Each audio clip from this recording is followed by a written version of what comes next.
Hello, everyone. Welcome to Otter Talk. This is the week 3 edition of Blue Otter Gold. I am your Otter Talk host, Mr. Lean. Joining me today is Bardo Jr., Astrid, Frost, and also give a very special shout out to our producer, Zane. This edition of Otter Talk has been brought to you by ProComps, our sponsor and a game changer app for the League community. This isn't just like the other tools, it's your personal draft coach, perfect for both teams and solo players. In fact, you can pair it with any other app you use. With ProComps, you'll receive real-time drafting advice with tailored champion picks and band recommendations. It stands out with features such as ability to generate champion pools in seconds that you can share with your friends, a post-draft guide to attack the game. You can generate comps based on your preferences, coaches, analysis, and can even create personalized tier lists. Think of it as having as a virtual coach and strategy toolkit all in one. The app already has over 280,000 downloads and thousands of daily users like you. ProComps is user-friendly and, best of all, totally free.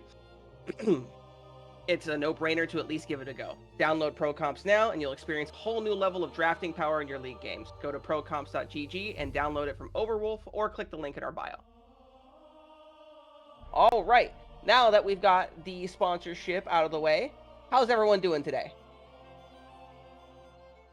So far, so good. Can I just say, well said, well said.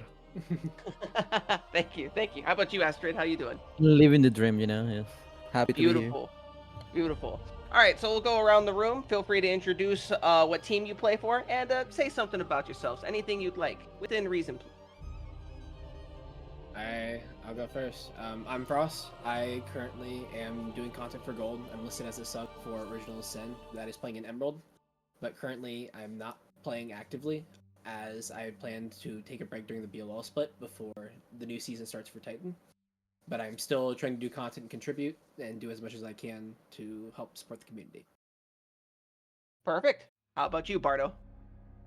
So I used to play in BOL like a few years ago. I always had a great time in this league, and I decided to hop into content creation just because I've always thought it was fun. I do enjoy like just commenting about how players play and how they improve throughout the series. Currently, I'm playing for a team in Misery for Titan next split. Perfect. All right. Last but not least. I'm Xiao Bao now, formerly known as Astrid. I used to play with the team that won BOL Gold last year, JR, and I currently play for Glacial Void. Perfect. Well, hey, glad to have everybody here. Thank you for taking the time out of your day. And with that, we'll get started off with the beginning process of our show. First off, let's go off with the streamed match. For the streamed match, we have... This will load eventually. Fools 5 Mercenaries versus Nefarious Demon. Now, this is a very interesting battle. Both teams are currently sitting with an 0-2 record, series record, I should say. So they're definitely going to be trying to do a lot of soul searching and grab their first victory of the season. It's fingers crossed that whoever loses doesn't exactly... Let's make it close, should we say. What do you guys think? I'm gonna start by saying it's gonna be a hoodie diff right here, 2-0. So in favor of Hoodie or against Hoodie? Because that can go Of both course. ways, you know. No, Hoodie's my homie, so I'm definitely not biased, but I think not Nefarious biased. are gonna pull it off. Yeah. Fair enough. I remember I was looking at the series and saw both 0-2, and I know that Mercenaries has had a pretty rough start with the start of the roster changes, just because whenever I was looking at this team, there wasn't really a whole lot of anyone that I knew all too well. But outside of Wolf and Crockpot in the bot lane, but they had some really rough weeks. But with the new Goose's change that they added for this season, or for this season with this week, I think that is a massive upgrade in the bot side, because she placed as a finalist in /all, which is an E4 cap league. Mm-hmm. And she was one of the better ADCs in that league as well, and I think that she has a lot of experience and a lot of talent that she can transfer to this team and do a lot with. So I'm gonna have to give the edge to Mercenaries here in a 2-0. Ooh, okay. So, correct me if I'm wrong, Hoodie plays for Nefarious Demons, correct? Yes, he does. Yeah. Okay, so we have a 2-0 for Nefarious Demons and a 2-0 for Fools 5 Mercenaries. What's our final prediction? You gonna break the tie? Which side you gonna go for? I already play full fives, so I have a bit more like of a look on this matchup individually because we already play against them. We did 2-0 them, but they didn't look like a bad team at all. It just looked like a certain part of they weren't as like together, or they didn't know what they wanted to do with certain things part of the Mhm. game.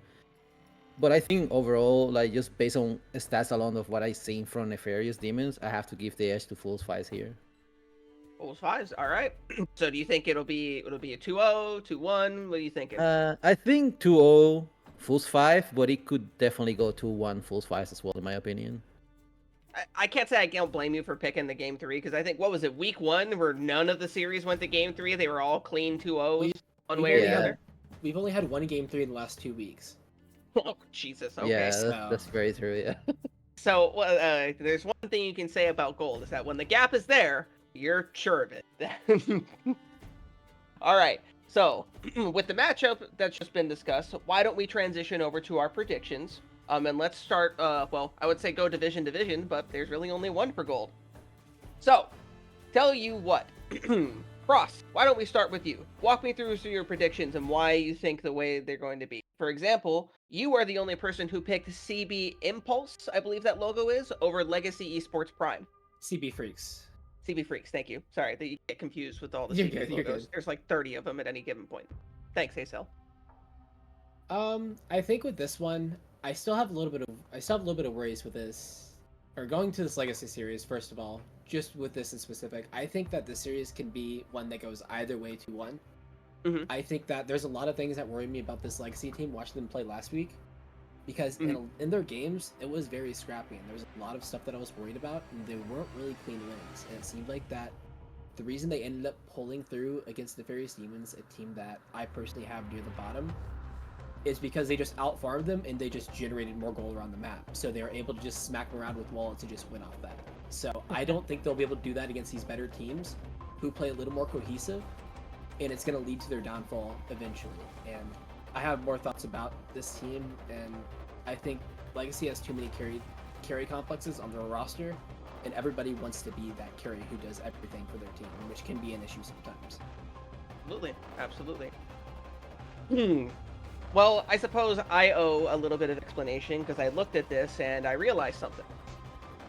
I am the odd one standing out for CB Impulse versus Jolly Roger's Ghost Crew. And I'll tell you, short, sweet, and simple, I love an upset. Especially in a league as gold. A league like gold, I should say. The term any given Sunday is something that jumps to my mind. If for those of you who don't play football or American football in that case, anything like that, the term basically comes from the fact that even the most underdog team or most unexpected team can still come in and eke out a win. I understand it's a little less likely in a best of three, but hey, this is gold. We're talking, like you just said, or one of you just said, this is a league where you can walk around and just wallet diff somebody because they may not know a different way to win the game at that point. So anything can happen. That's my hot take. What do you guys think? I 100% agree with you, right? Like we are in gold. Um, I think outside of, I do agree with what Frost says about Prime, like their games being very scrappy, and they just tend to just have a better influx of gold in order to secure a win. However, on a personal basis, I do know these players a lot more, so I'm a lot more confident in them. I'm also familiar with their coach. Frost is also familiar with their coach, and this roster just got put together. They did some roster changes between week 1 and week 2, so I do think that maybe after a full week of scrim or like a week and a half of scrim, maybe they found some sort of formula to clean up whatever shenanigans they had in the previous week to then have a much cleaner display this week. Not to take anything away from Impulse, I do think Mhm. that Excel and Elsword, like Excel, Hmm. obviously gold veteran, Elsword as well. He's been around for quite a while. Um, I've been hyped about Billy in the jungle quite a lot, but I've yet to see him actually have like a really good performance. He did win last week against Hyperion 2-0, but I feel that I don't want to diss anyone, but I feel like it was kind of a given game for that 2-0. So I do definitely want to see Billy step up a lot more before I can give him the credit he should have in the jungle. Absolutely. And I'll say this as someone who has gone up against Billy in the jungle. Not necessarily even wow, I completely lost my train of thought. Let me try that again. as someone who's gone up against Billy in the jungle, he definitely can exact pressure in ways that you weren't expecting. But I do think that'll benefit him here tonight. Whether or not it'll benefit to the rest of his lanes, I don't know. Especially having played with Acel and Elsword, mental can definitely be a thing that one has to be concerned about, both of them.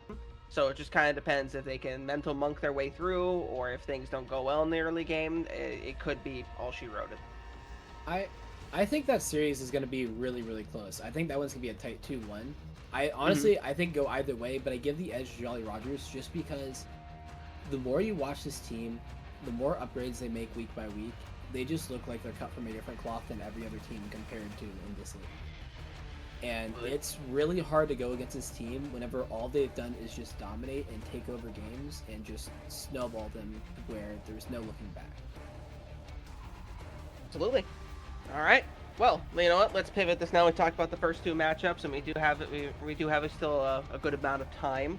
Let's talk about Glacial Void versus Fools 5. Looks like we're split pretty evenly here, 2-2.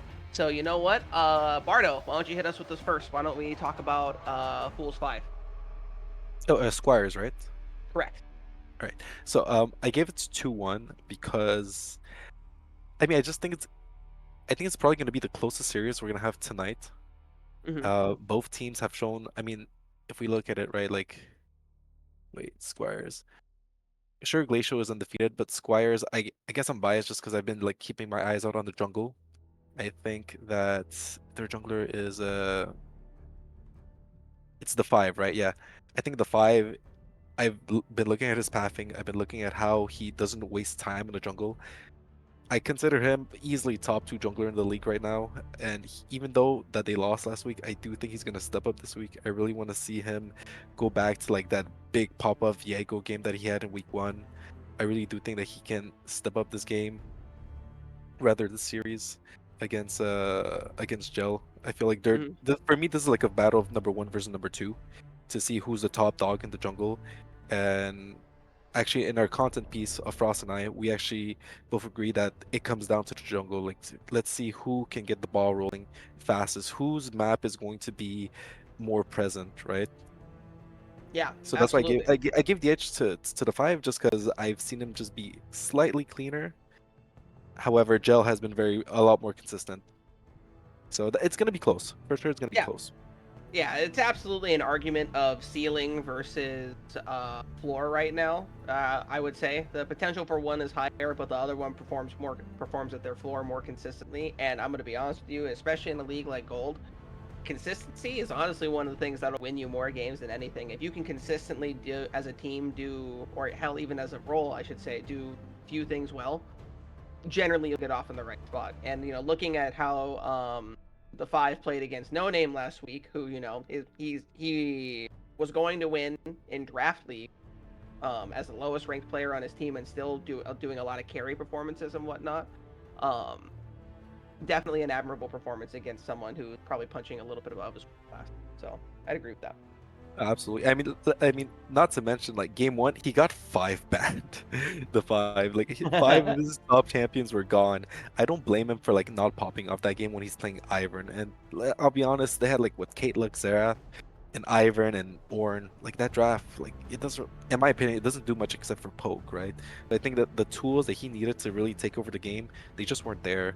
Even in the second game, he had 3 champions banned against him, and he's got a decent showing on the Lily. He was like 7-4 and something, right? Unfortunately, they still lost, but that's just me just like glazing him as much, so he better not disappoint me tonight. Yeah, that would be that wouldn't be that good a look. But you know what? Let's hear the other side of this matchup. To our other two friends who are here, talk to me about why Glacial Void is going to slam these two. I can take this first. Glacial Void. The more I watch this team week by week, the more I'm bonded with them. And there's something about this roster that I remember at the beginning, whenever I made preseason content, I saw this roster, didn't recognize a single player, so I probably gave them a little bit of discredit. But Okay.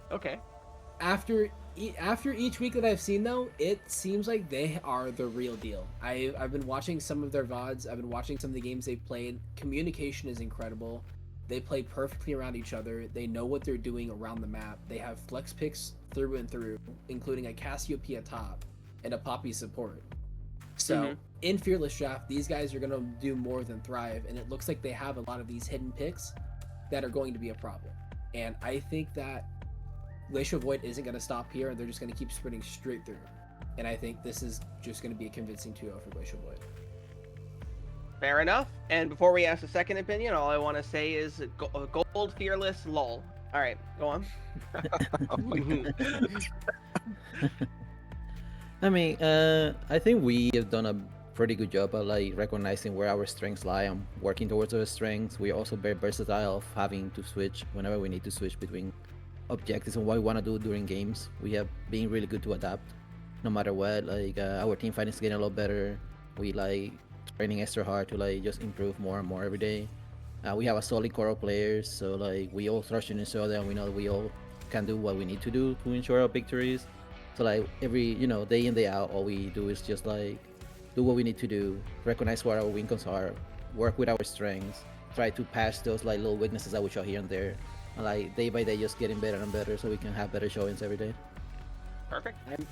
With your team, the more I notice, I see a little bit of hint of a team that Bard and I are on, where it seems like that the mid jungle plays really, really well around each other, while also having an ADC that can also pop off, like kind of having the mid ADC carry style, but still being able to have jungle and mid be proactive around the map, which is a very winning formula that I've seen through and work multiple times. Yeah, what team was that again, real quick, just for the... Glacial Void. I got you. All right, so if we could pop back to the predictions real quick, I believe we have one last matchup. Someone correct me if I'm wrong. I think it's OSG Tactical Freeze versus Hyperion White Rabbit. Yep. Terrific. And I'm looking at it here. I'll see it eventually. I believe all of us picked OSG Tactical Freeze, correct? Yes, sir. Yes. Perfect. I mean, Hyperion's using an e-sub today. I believe they're on their third one after I forgot what the rulebook says. So it's a little bit of a uphill battle. Thankfully, in Fearless, you're not as punished for losing bans as the series goes on, which I suppose is looking at a silver lining. OSG is probably gonna 2-0 this. I'll even go out and say they'll be the first match done of the night.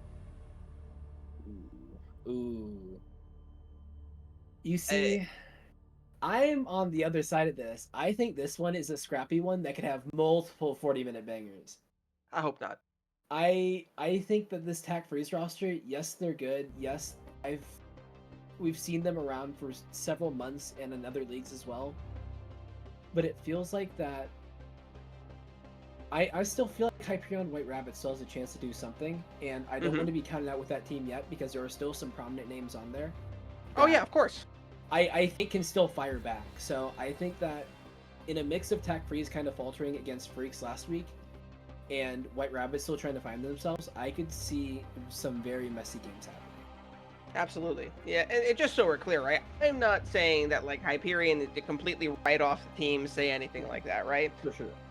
OSG though, I've had experience playing against them in a league that shall not be named. They are a very cohesive unit. They know how to play the game their way, and they are very good at making teams play their game. So, and from what I saw of Hyperion, from what I've been able to glean from their last two matchups, it's been a little messy for them and even a little bit of a diff in certain lanes. So I admit I'm worried. Hopefully they're figuring themselves out with their roster changes and whatnot, and we'd see one of our usual suspects in Hyperion start punching up like they normally do. But it's a little shaky right now. But we still have a couple weeks before we start really caring or worrying about playoffs and standings and whatnot. So there's time. Yeah, definitely. Yeah, the OSG looks like caught above Hyperion. Hyperion has kind of looked rough the last couple weeks. Hopefully they kind of start like getting some wins under the belt, like trying to prove us wrong. But as it stands right now, just based on what we've seen, I don't think they're gonna win this, at least not tonight. I mean, I just want some scrappy games. It just makes for better content for Floss and I'm just saying. No one's gonna blame me for that. It's just, at some point the gold games get so bloody it starts having any rhyme or reason beyond I respawn, I go team fight. And I feel like in gold games past like 30 minutes, that's all, and that's really on anyone's mind. You know what I mean? It all just Right, all blends right. together. Yeah.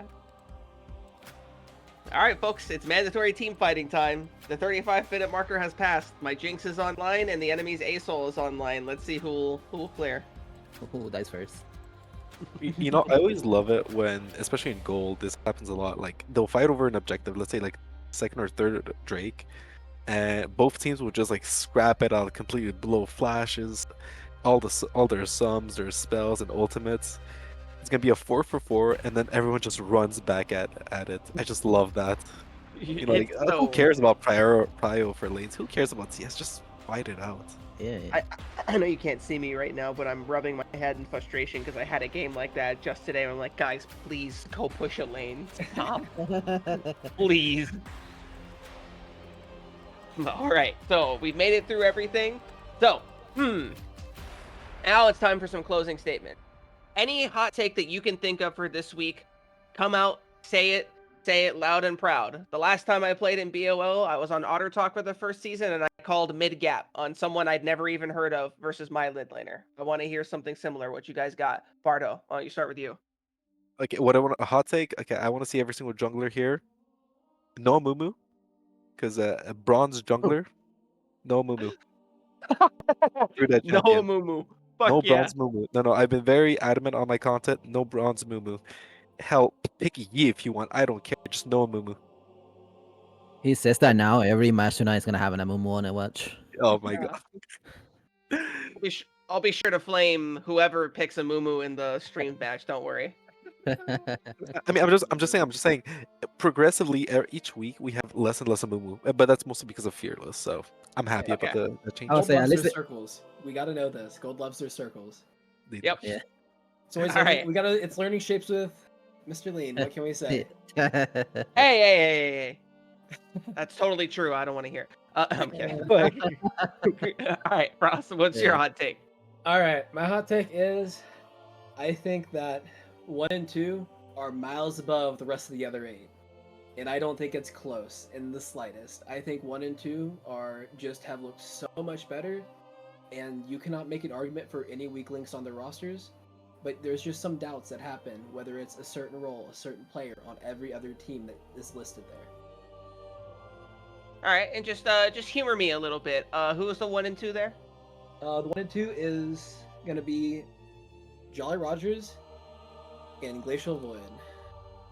Okay, certainly not biased at all. I mean, there is no bias. I mean, Oh wait, I got you mixed up. My fault. I thought Astrid said that. My Damn, fault. now No, will no, be no. now. Damn. All right, other I person. apologize. Other person. All right. Yeah. Two guys with the same white profile, you get confused. Wow. How about you, Astrid? This not. I mean, right now doesn't really look like a hot take because it looks like it's gonna happen again. But I think that Hyperions are gonna go on another like 0-6 miracle run. 0-6 miracle run. All right. You're gonna go in the playoffs. Nah, that happened last No? year too. They literally didn't win a single series.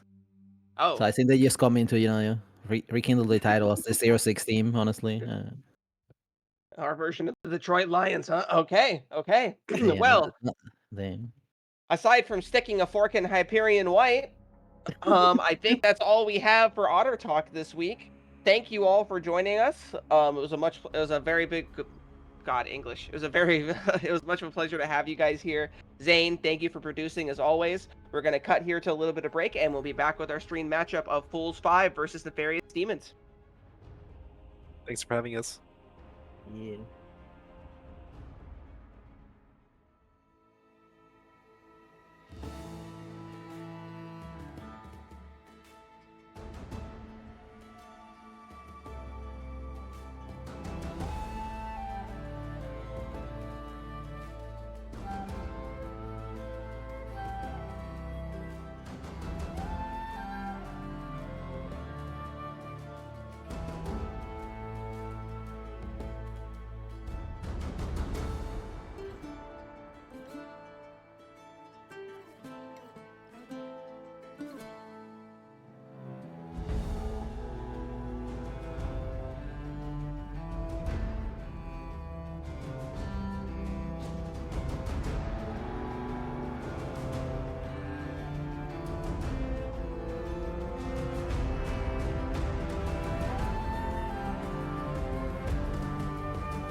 Did you ever try to further improve how fast you punch people through the roof? Oh, was there ever any certain time when you thought brute force and style combined? Well, I guess now's time to shine, 'cause finally she's here. Here comes Vine. As a matter of fact, the best bet one has is to quickly react to the first attack that's aiming for the boots.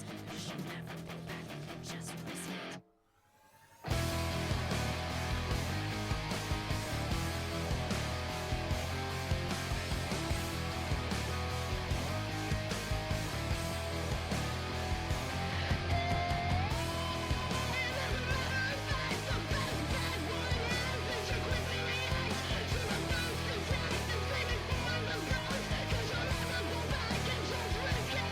Have you ever really wanted to be a total rebel, flipping tables on the enemy?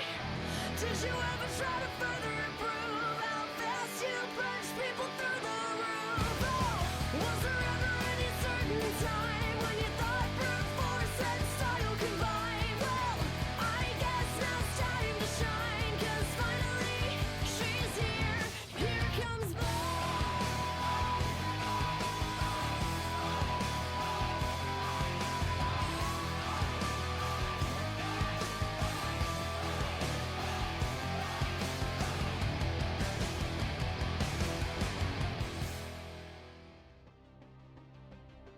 And hello, welcome to week 3 of the Blue Otter League. This is the Gold Division, and I am Box Kimchi. This is Mr. Lean, sick name. Other way, oops, it's mirrored. There we go. Oh. Well, oh, I have to pull up a bunch of numbers, so don't mind me. But today we have the Fools 5 up against the... I can't read that. I'm blind. I'm sorry. Nefarious demons, I got you. That's great. That's a baller name. W name. Let's see where these two... I gotta pull up a bunch of numbers as... I'm looking That's at this here. You know, incomplete. we already asked for people not to pick a Mumu, but I guess they weren't watching Otter Talk, because you know what I see? I see a Mumu. I see a lot of things. Why is there a Yorick? You're worried about the Amumu? You know what? That's a very good point, but I'm gonna be honest with you. This is gold, so you just take it as it is. Yeah, but also, it's Yorick. I don't. Well, yeah, it I don't doesn't really think go with there's- what they're trying to do here. Like, you know I what? don't think of Swap that. I the- think it's Yorick. that too. Honestly, I'd be happier if we swapped the Yorick and the Orn picks between each team. I don't think the Yorick does much of anything for the Fools 5, though. That's the other point. Yeah, I don't think Yorick that's does much of true. anything for either of these teams, is the correct answer. You know what? Redraft. What do you pick for top lane then, if not Yorick? All right. I don't even know actually. I mean, 'cause just really I any don't- tank. Just play any. Shen. Just pick Shen, man. Pick Shen, pick Shen, you can pick Cassante, Mbessa, Renekton, just anything that isn't Yorick. It's not even jungle Yorick, so it's not even fun. It's not even the funny jungle Yorick that's popped off recently. You're a degenerate. Jungle Yorick is fun? I didn't say it was fun, it was funny. Oh, okay. I was about It's- to say. Extremely stupid, but it's very stupid, and that's what makes it good. In my games, it always loses. I don't know how that thing has like a crazy high win rate. It's because the people who actually are playing it know what they're doing and know how to abuse the basically the immortality of the little mistwalkers. That's a good point. Yeah. Looking at this draft, we have a very normal draft for the Fools 5 Mercenaries, and then there's Yorick on the other side. But honestly, Nefarious Demons don't have a terrible draft. Very scale heavy though with the Victor and the Smolder. Yeah. Like you're not going to be doing much of any of the early objectives with this unless Yorick happens to slap Ornn and get a lead. I mean, he'll have push, but Won't be it's able to really Ornn. do. As Yeah. everyone always says, it's Ornn. It's a tank in the top lane. Who cares if you lose push? You're just here to soak XP and grab some farm every once in a while to become Yeah. immortal later on. Exactly. So it's a little rough. all I have to do is kind of weather the storm. If I'm this J4, I'm salivating looking at that Smolder bot lane as well. Get in there. That level 2 gank, you got to get in Yeah. there before the flaps start coming out.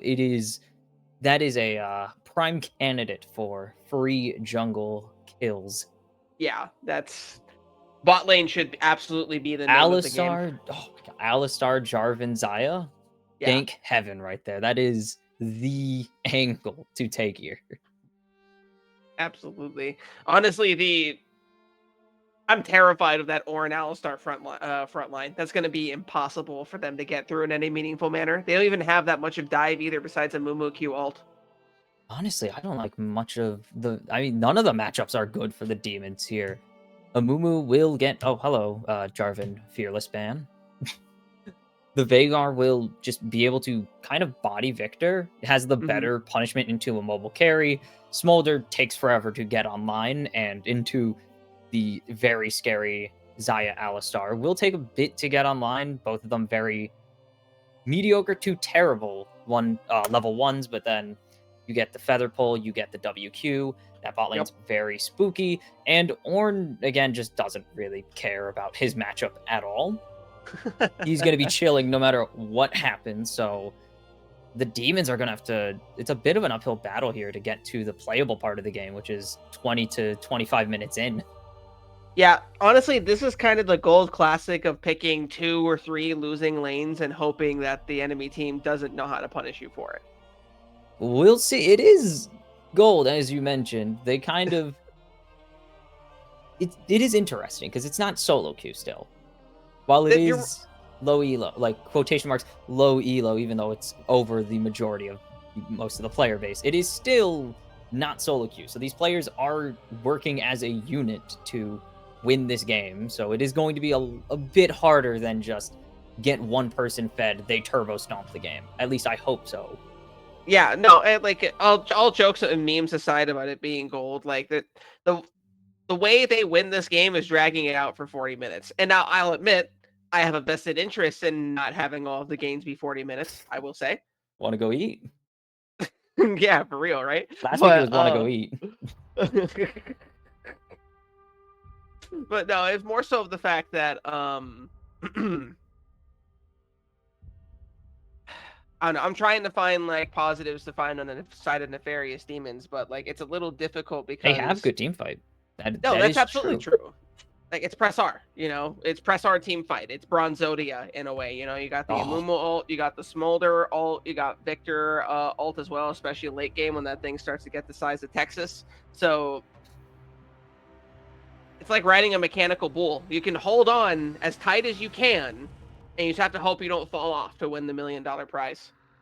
They do have good chance for dragging it out. Victor, Smolder not only want to drag it out, but they can kind of stall games with their very good wave clear. Karma makes games last forever. She has infinite shielding and a lot of annoying damage. Please nerf her.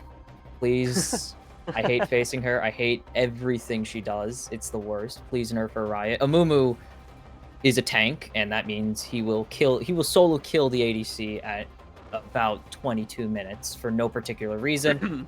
And Yorick can split push. I don't know what Yorick we're going to get. There's a few very weird Yorick builds you can do. One of them being Bruiser, obviously, the Tank Eater, or the Tower Eater, or you could troll and go Comet Lethality and just lose the game for your team. I think the one I saw the biggest I think it was Spear of Shojin into Leandries. I've seen Maiden it. Yep. just AP absolutely Yorick. deletes people. AP Yorick, it's not meta, but it's weird, and it kind of works occasionally if you really know what you're doing.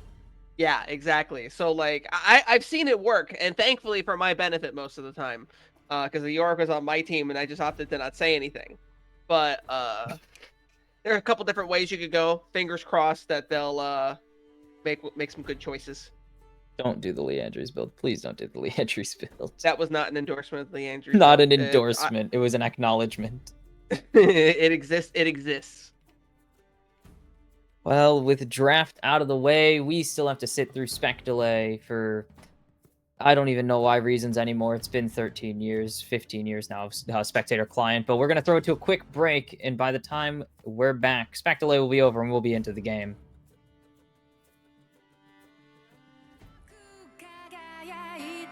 えた流れ星ほら命が燃える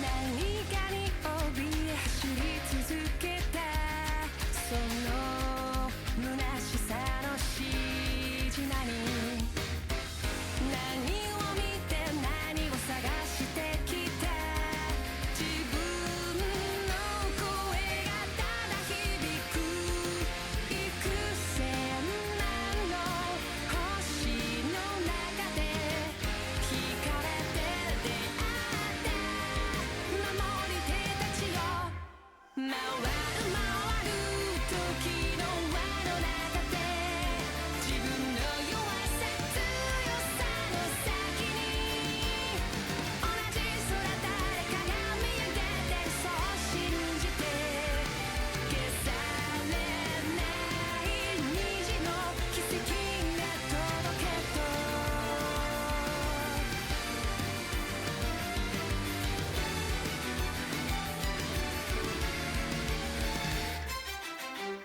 冷たい指で涙拭ったあの日にはもう帰れない水平線目指して飛び立つ自分の願いを抱いて幾千万の星に呼ばれ交わりすれ違う守り手たちよ回る回る時に抗って未来を願ってもいいですか儚さから目をそらしたぐり寄せる道の兆しの向こうかける希望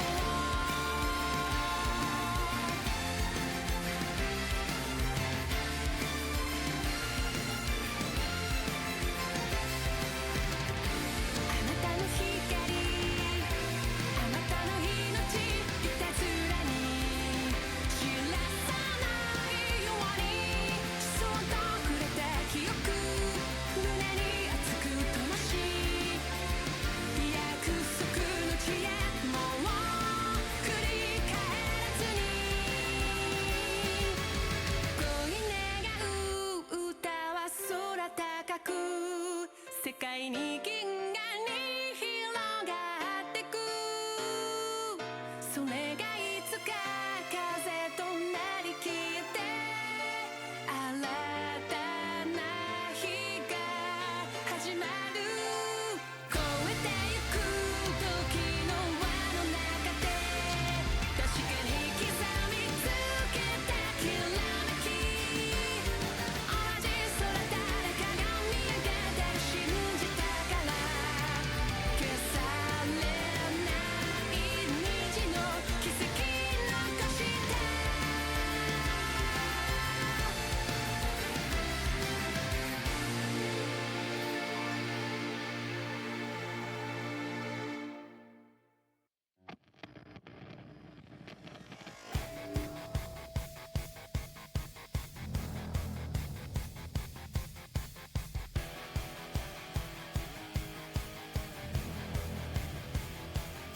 She's such a misfit, always ready to brawl. It's like her business, roughing up your friends is the law. There is no difference if you believe you're strong. She's a bulldozer, making sure you're flat on the ground. She's like a boomerang that never gives up. She flies in circles so she hits you and you're bowed in the dust. So just remember this, when she's chasing you down, face first, you'll be thrown into the proving ground. She'll knock you out.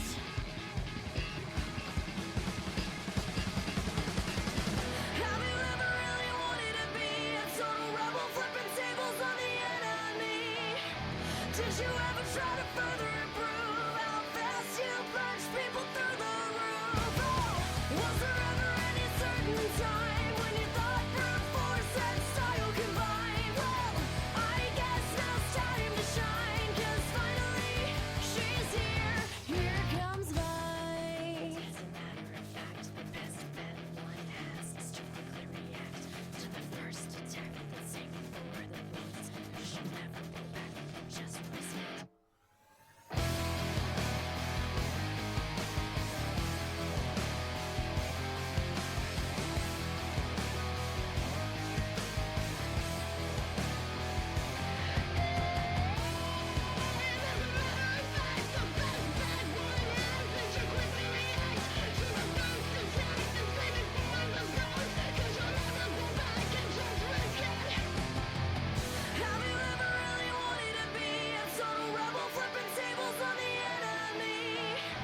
Did you ever try to further improve how fast you punch people through the roof? Oh, was there ever any certain time when you thought brute force and style combined? Well, I guess now it's time to shine, 'cause finally she's here.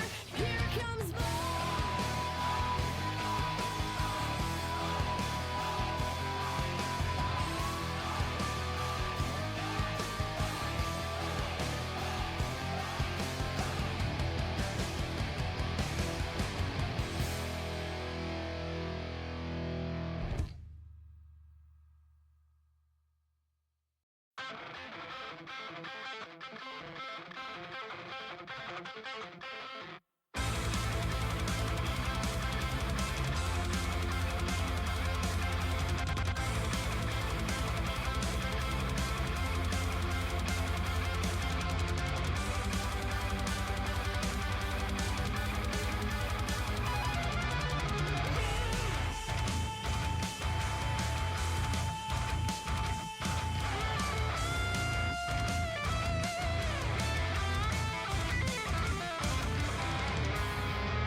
And we are back. Sorry about the little delay. Technical difficulties takes out the best of us, but it is time for game number 1. There's a little trade, a pair of trades happening in this top river here. And potion burned. You could just stayed at the. Okay, that's a bit of Yeah. a bit of an Okay. oopsies, a bad habit that I've definitely seen from a lot of low tier, again, not the right word. Oof, that's a lot of damage, but Oh lower my tier good. players who don't know about potion management super well. Zaya is chunked down. I have a question for you. It should not be possible to get chunked down by Smolder. Maybe it's the karma doing most of the work, but That is AP start Smolder. Oh, it's a Doran's. Okay. It is Okay. Dorn's Ring start because it is more efficient to early game because the AD ratio to bonus AP Negligible. ratio, Yeah. especially when you're running Comet for early poke, it's just more consistent damage, especially because the explosion only scales off of your stacks and AP, if I'm not mistaken.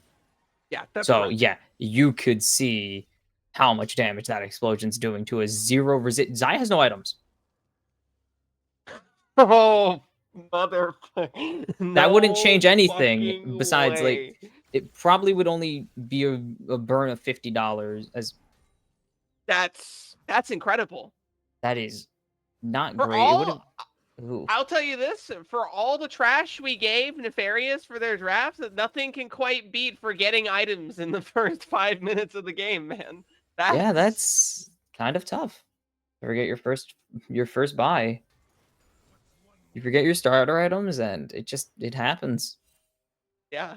Usually, you hope it happens in your practice games and not in solo queue and in your tournament games. Okay. But Yeah, it is what it is. The Ornn is doing Ornn things to the Yorick, to the surprise of no one. Ornn is getting early push because York has no AD. That will change. It will. That's only going to be a thing for the next. Ooh, nice gank coming up as the Amumu lands the bandage toss. I don't think they're going to be able to land a second Q or even chunk the Ornn down a little bit to worrying damage. Yeah, no, that's that gank top lane is about as best you could hope for. But the Ornn did do a good job of getting out. Does get out, but he has. Well, actually, it's because Hoodie is letting the push happen because he knows that he can't push out safely. He just wants to get as much of this sweet CS as possible. And you can see how stacked that wave is actually in the top side. And the regank, he is all alone this time. So it just gets a Searing Charge out, which is not much. As holy cow, Curry is getting obliterated by these floor lasers. Yeah, okay. It's one thing if it's one thing for to give all the trash about their comp if they just walk out and win lane. I did say I did say something like that could happen. It's like, hey, for all the talk about scaling, if you lose lane in the first 5 minutes, there's not really a whole lot you can do about it. But they're winning lane so far, so they don't have to worry about this. Forgive me, I meant to say Fools 5. Yes, Fools 5. We did say they have the better. They should be advantaged in lane, but doesn't matter if you also don't win the lane. Yeah, a little bit of hands diff. We'll see here. It Or- looks like oh, Ornn and York. That didn't hit. That's crazy. As the auto trades are going down, York wins these in the end. As Yep. the little goobers are going to force the flash out of the Ornn, but the flash in response, and here comes the moon, and it falls on you. It's not Diana, it's a Jarvan the 4th, but he is still the king of Demacia. And that's wow. Uh-oh. Down in bot lane, a nice engage means Gooses picks up one on the Vampiric Narwhal, and it's already a 2-0 lead despite what seemed like early lane disadvantages on the side of Fools 5. There we go. That's more of what we were expecting out of the beginning of the game. Zaya remembered that items are helpful in doing damage. I'm glad to see it. Ornn got the first blood from J4. I think we're off to a good start on the side of Fools 5. Just a little bit of a good start after what was a pretty rough opening to your lanes. No item Zaya getting shoved in and nearly dying. Somehow has summoners? What? Sorry? What? Gooses didn't get flash burned somehow? It doesn't look like it, no. I That don't believe man, he's got the fingers of steel. He's got diamond hands. He doesn't flash until he Nerves. absolutely has to. the nerves of steel. The Nide win mentality pays off. Oh, we can't see the stacks. That's what I hate. Oh, there's a everything. three-man mid going on right now. Exhaust burned, and that's all they get out of it. So they do get the Vagar's flash, and that is pretty meaningful. Good chunks of damage as well. No teleport as Amumu just walks blindly into the jungle, into the Void Grub siege, forced to flash out. Tether broken, and here comes Yorick, but the Ornhorn goes down. The Grubs 3-0, and here goes the Alistar. It's one Vagar with the Event Horizon going to get that one. That's not what it's called, but it's going to be the Feats of Warfare going over. Ornn securing another one onto Tyler, the Amumu. But I don't think Curry much as long for this world. Has the Gremlins, the Maiden, and the Carrier himself chasing him down, and the Mastery flash to top it off. It's a 2 for 2, but they lose the Grubs. Given the start that Nefarious Demons had on after getting down 2 kills there, that's about all you can really hope for is to return on that point.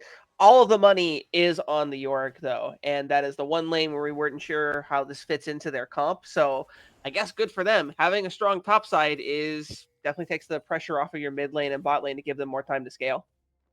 They don't have flash on the smolder quite. There it is. It just got back up. Still going to go in with the headbutt pulverize. A bit overzealous. Xayah a level down still. Oh, she is. Doesn't and matter. Solo It doesn't XP matter. It is was a not partial helping level either. because they had solo XP earlier. Yeah. Nothing really crazy or surprising. As Engage here, the Maiden's still alive, so Ornn going to be taking that bonus damage from the Yorick, and that's a sheened up Yorick. And yep, Ooh. that's the trading experience. It's still not fun. They've reworked the champion, and it's still not fun. Almost as if it's the mere concept, but why could that? Riot admitting they were wrong? No. Jokes aside, yeah, this is kind of what I was afraid was happening with the Ornn a little bit, I'll admit, especially in the Yorick. It's just that now he's down about 20 CS. He has his 2 kills, so he's not completely out of the picture, but it's going to be rough for him going on. He's going to be averaging, if he's lucky, maybe 4 CS a minute. We will have to wait and see, as it is top lane, and he will just get a point to sit up there, or they'll swap him off of the Yorick and allow him to beat up the ADC for a few minutes. This car alarm is going off, and that's mildly annoying. Hello.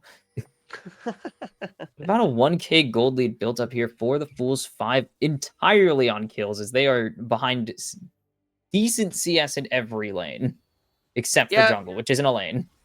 Hey, look, right-clicking minions is important, but if you right-click champions, it's less important. But always remember what Riot says, like, a wave is worth more than a champion killer or something. That which is correct. Like, multiple waves are worth more than kills usually. Nope, I want my team deathmatch, and I want it now. True. Is York going to get some intimate time with that top turret to proc demolish on it? 2 plates gone. I believe both of these top laners, given any amount of time with this top turret, will turn it to ash and rubble. We get a feat check. Both of them have the objectives, and correct me if I'm wrong, Fools 5... That took a second.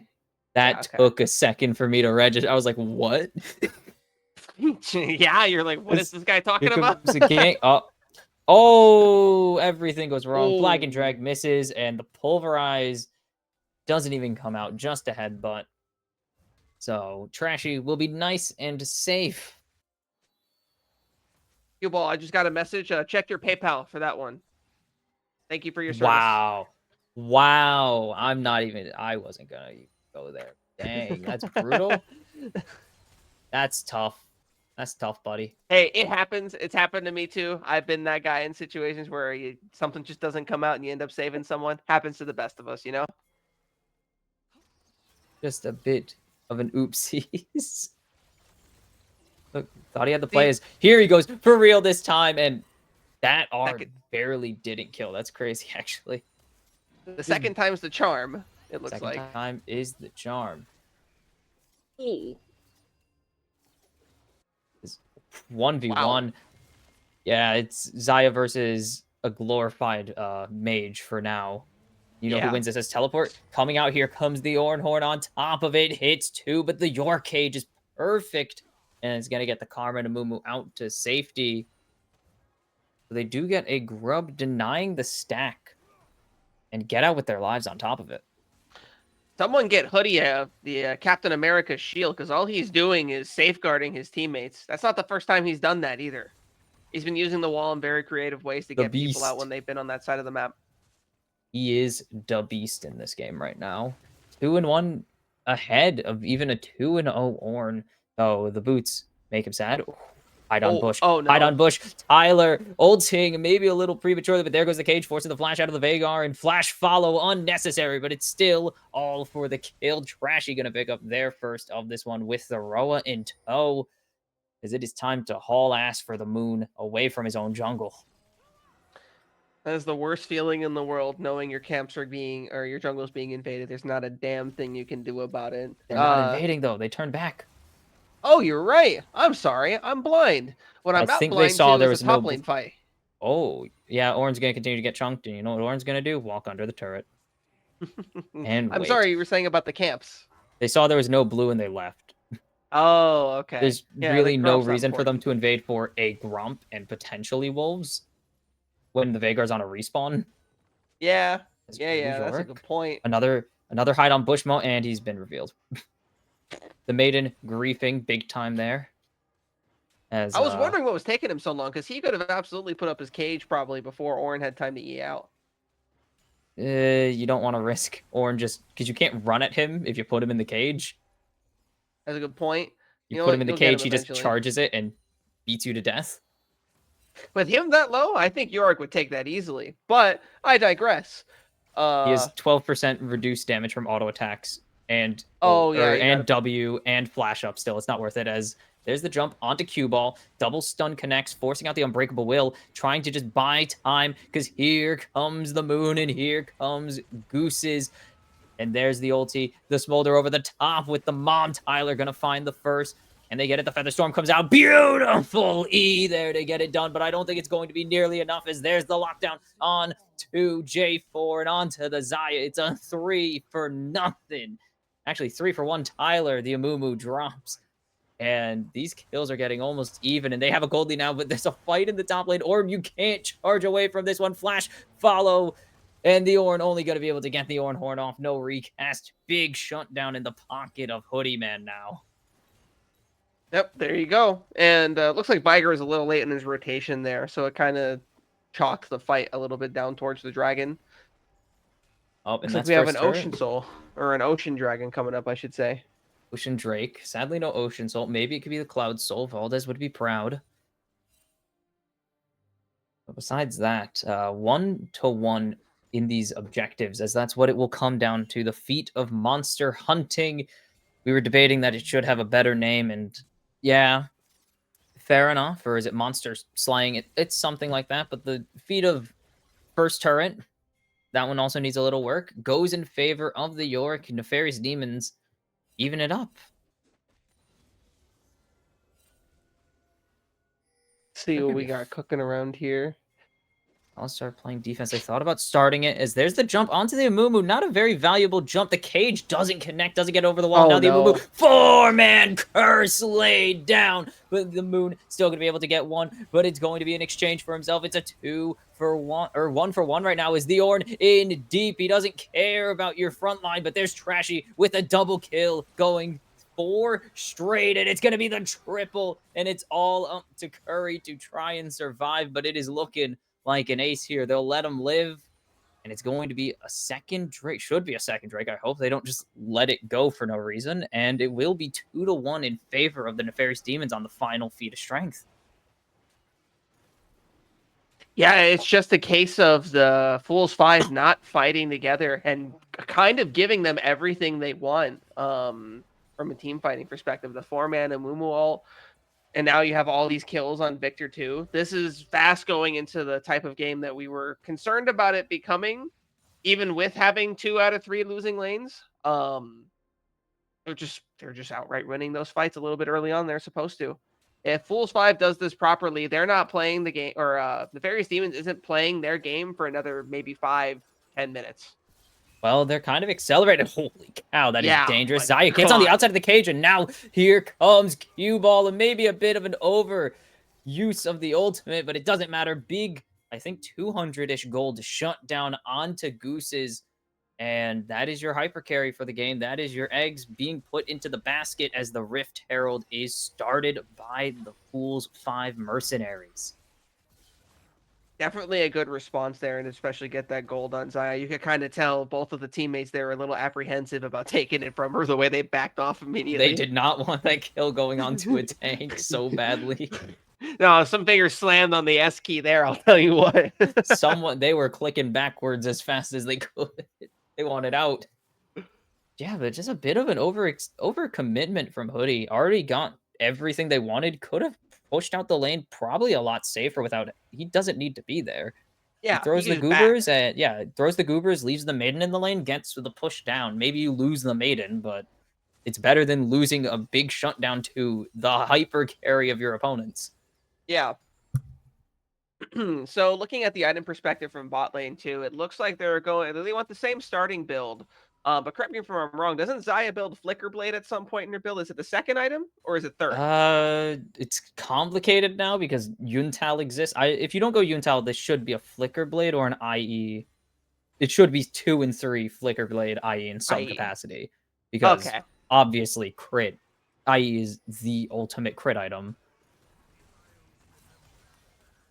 Depends. It's way too early because we see one item and it's the cloak. Yeah, right. Everything that could be built Flicker into Blade. That could be yeah. That could be That that could be second item Runons if they wanted to do it. Like it could be any crit item because they all build out of Cloak of Agility. If I see a second item Runon's Zaya, I'm Throwing. canceling the canceling the stream. You're kicked off the team. Yeah, I'm canceling the stream. This one's Zaya doesn't even build Runons half the time. I don't think That- Zaya that- builds Runons ever. no, it's a criminal. That would be a Criminal crime. behavior. Oh, The upgraded boots. I just like. oh, the who got upgraded- feats? No, not the feats. Oh, souls. I see. The souls. Yeah, the symbiotic souls. I just like I symbiotic see- souls. I see some very troll shit that happens with that. Pretty What do you consistently. mean? Run. It means you go fast. No, let me explain it to you like this. When my Darius top lane decides to forego buying Tiamat or anything that might be useful and just immediately buys souls when he's already 0-3, Based. I look at Based. this. Legend. I look at this and I say, huh, this is an actual human being in my game That's right my now. goat. That's my That's goat. not right my there. goat. That's not I my goat. love I love symbiotic souls. It's one of my favorite items in the game, and it's not even an actual item. The purpose it has is very useful. Just not first item. Buy something else first. Actually, you do want to rush it as a big Q there, but you usually do want to rush it because you have to build it up. I Also, hate the boots item. building boots first is generally good. As What? missed the tower. Way too long of a flag and drag. 3-man curse. Mom comes down. Nice juke, but you're just locking 2 of your teammates in the cage with an Amumu. And now here comes the victor, and he has 6 kills without dying. Alistar, sick combo, but it's going to be 7 in a row for Trashy, and it's all off of the oopsies with the Rift Herald. Your driver's license has been revoked, Moon. Oh yeah, man. I'll tell you what. I know a good optometrist. We'll get you in touch. We'll get you taken care of. The driver's license revoked. You're giving it to Cue Ball next time. Thankfully, Atacon didn't spawn yet, so there will be no chance, unless Nefarious are truly nefarious and want to potentially throw their game away for no reason. But they won't lose Ruinous Atacon. They won't lose out on the opportunity to get a bajillion roses and a ton of XP and Adaptive Force. Day 87 of seeing only Ruinous Otacon and never Voracious. Well, yeah, what do you expect? This is gold tier. They love beating each other up. Well, no, what I mean to say is that I'm not getting I always get the pedal one. I don't get the revive ever. They changed it one day, and I've never gotten it since then. I used to see it all the time.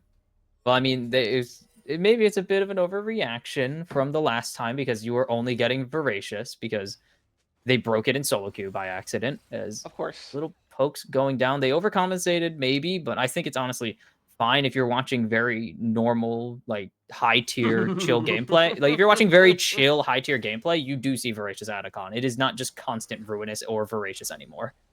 But all of that aside, they're on the Dragon Nut, the Mr. Akshanakan. I'm working on it still. Yep, It's Otacon down is to a hard thing. 5K. I call him Akshan all the time. Wait, They what is... need to get the steal here or over the top. They're not going to get the smite, but they could find the fight. Possibly they lose the feats of strength. 3-man curse, but Goose's has found Tyler. And there's 2 damage dealers left on the side of the or only one, sorry. Smolder, the only damage dealer really left. They're going to have to hightail it out of there. They will secure the feats with 3 dragons. Don't worry. Absurd. The Yorick has the red buff. Don't worry, guys. I mean, the Yorick, there is no chance Yorick No, properly yeah. rotates with the rest of the team as the reset. Q, yes! It does nothing, but it interrupts his back by like 2 seconds. It makes his back 10 seconds later, which does nothing for your tempo because all their waves are pushed out. Look, it's the ego, Q, okay? It is. It's the stopped your I do back. that every time. I do that anytime someone's resetting and I know I can get away with it. I just throw a spell at them because it's funny. Yeah, I just like, oh, Oh, and he has teleport. Yeah, this really did nothing for your tempo, but it's about sending a message. exactly. You have to show him that no matter what, you'll be there. I'm there. Anytime you're resetting, I could be around. Yep. And I can waste an extra 8 seconds of your life. He'll never get As those back. Orin didn't Oh. reset. Oh, Crockpot he did not just reset went- after all that. Just stood there and took a bajillion damage. See, that is alpha behavior. Never reset. Never reset. That is alpha behavior. I won't call it that. I'll call it bad behavior. I'll call it bad habits. The one more wave mentality is not a good thing. Thought I saw a blue thing up there. It was a ward. I saw a ward on the minimap, and I thought it was a fight to the death, and I was very concerned for whoever that blue player was. Thank God it was a little funny. Thank God it was a far side alteration. Bro, the maiden is beating you to death as here comes the Q, gets the charge, but there's the goobers on top of it, and Hoodie Man, 4 kills. I think it's like 2 of them are against this Orn now, and there's the turret. Goodbye. 2 autos. Jeez. That demolish is heavy, dude. What can we say? I know, will but I didn't think say- the second auto was going to do as much. I do gotta say, I think we owe Hoodie an apology for flaming the Yorick pick because I wasn't flaming the Yorick. I was questioning it because it's Yorick. that was flame. Don't lie to me. That's I'm not kidding. flame. I'm questioning it because why would you? Yorick hasn't been picked in an organized play capacity in like 7 years now. The last time I 'Cause remember he's Yorick cooking. existing was 2018. He's cooking. That's why. Let him cook. I mean, it's doing well. Definitely is. It does help that the team actually did draft other CC tools besides Amumu. Yep, that too. I want to point out that our friend Karma here, Beta Mana, is 0-0 and 13. This man has been involved in every play and has Except for not 2. given up a single kill. Yeah, Missed exactly, 2. except for 2. Excuse you, hasn't been involved in any of the 11 deaths of their teammates. Yeah. Clearly, has That's to what- that's what I'm get those saying. numbers up. He's been, yeah, man, you got to feed, you know. That's my goal in ARAM. I can get all the kills I want. Doesn't matter if you don't get to base until you die. So you got to get those numbers up. Rookie Exactly. numbers. We should make Gold League play ARAM rules. No backing until you die, no matter No what. backing. I don't. No. I was gonna say I don't think they need that anyways, but no, that's much lower tier. That they don't need that. I think they actually know what basing is at some points. No, they At all most do. They all points. do. Because the funnier part is that like you could stick at these 10 people in a room, and they are not probably, they are more than likely like very competent people. But the moment you turn League of Legends on, all of our brains turn off. You know what I mean? Competent people, and then League of Legends happens. True. Yeah. I know a guy who works for Lockheed Martin and does complicated finance shit all day. To sum it up in a very eloquent way, And then League of And- Legends. he's bronze 4. League of It Legends just doesn't happens. compute. Speaking of coherent brain function, Q-Ball just standing in Baron Pit, tanking the Victor, and then has to flash away because 4 members pulled up. A bit of an I know as a support main, I get it. It's like the warfare over wards is very important to us as a people. But you just gotta know when to. You gotta call it quits sometimes. You know. Never die for the pink ward. Always. I mean, I do, but I usually live for it. But I do go for very stupid pink ward kills because it's funny. Don't do that though. You will throw your team. You will throw games because of it. No, the best part of it is when you have the ward war with someone where you kill their Just ward, trading so wards replace back. it. And forth. Yeah. You just keep killing the same 3 wards over and over. It's great.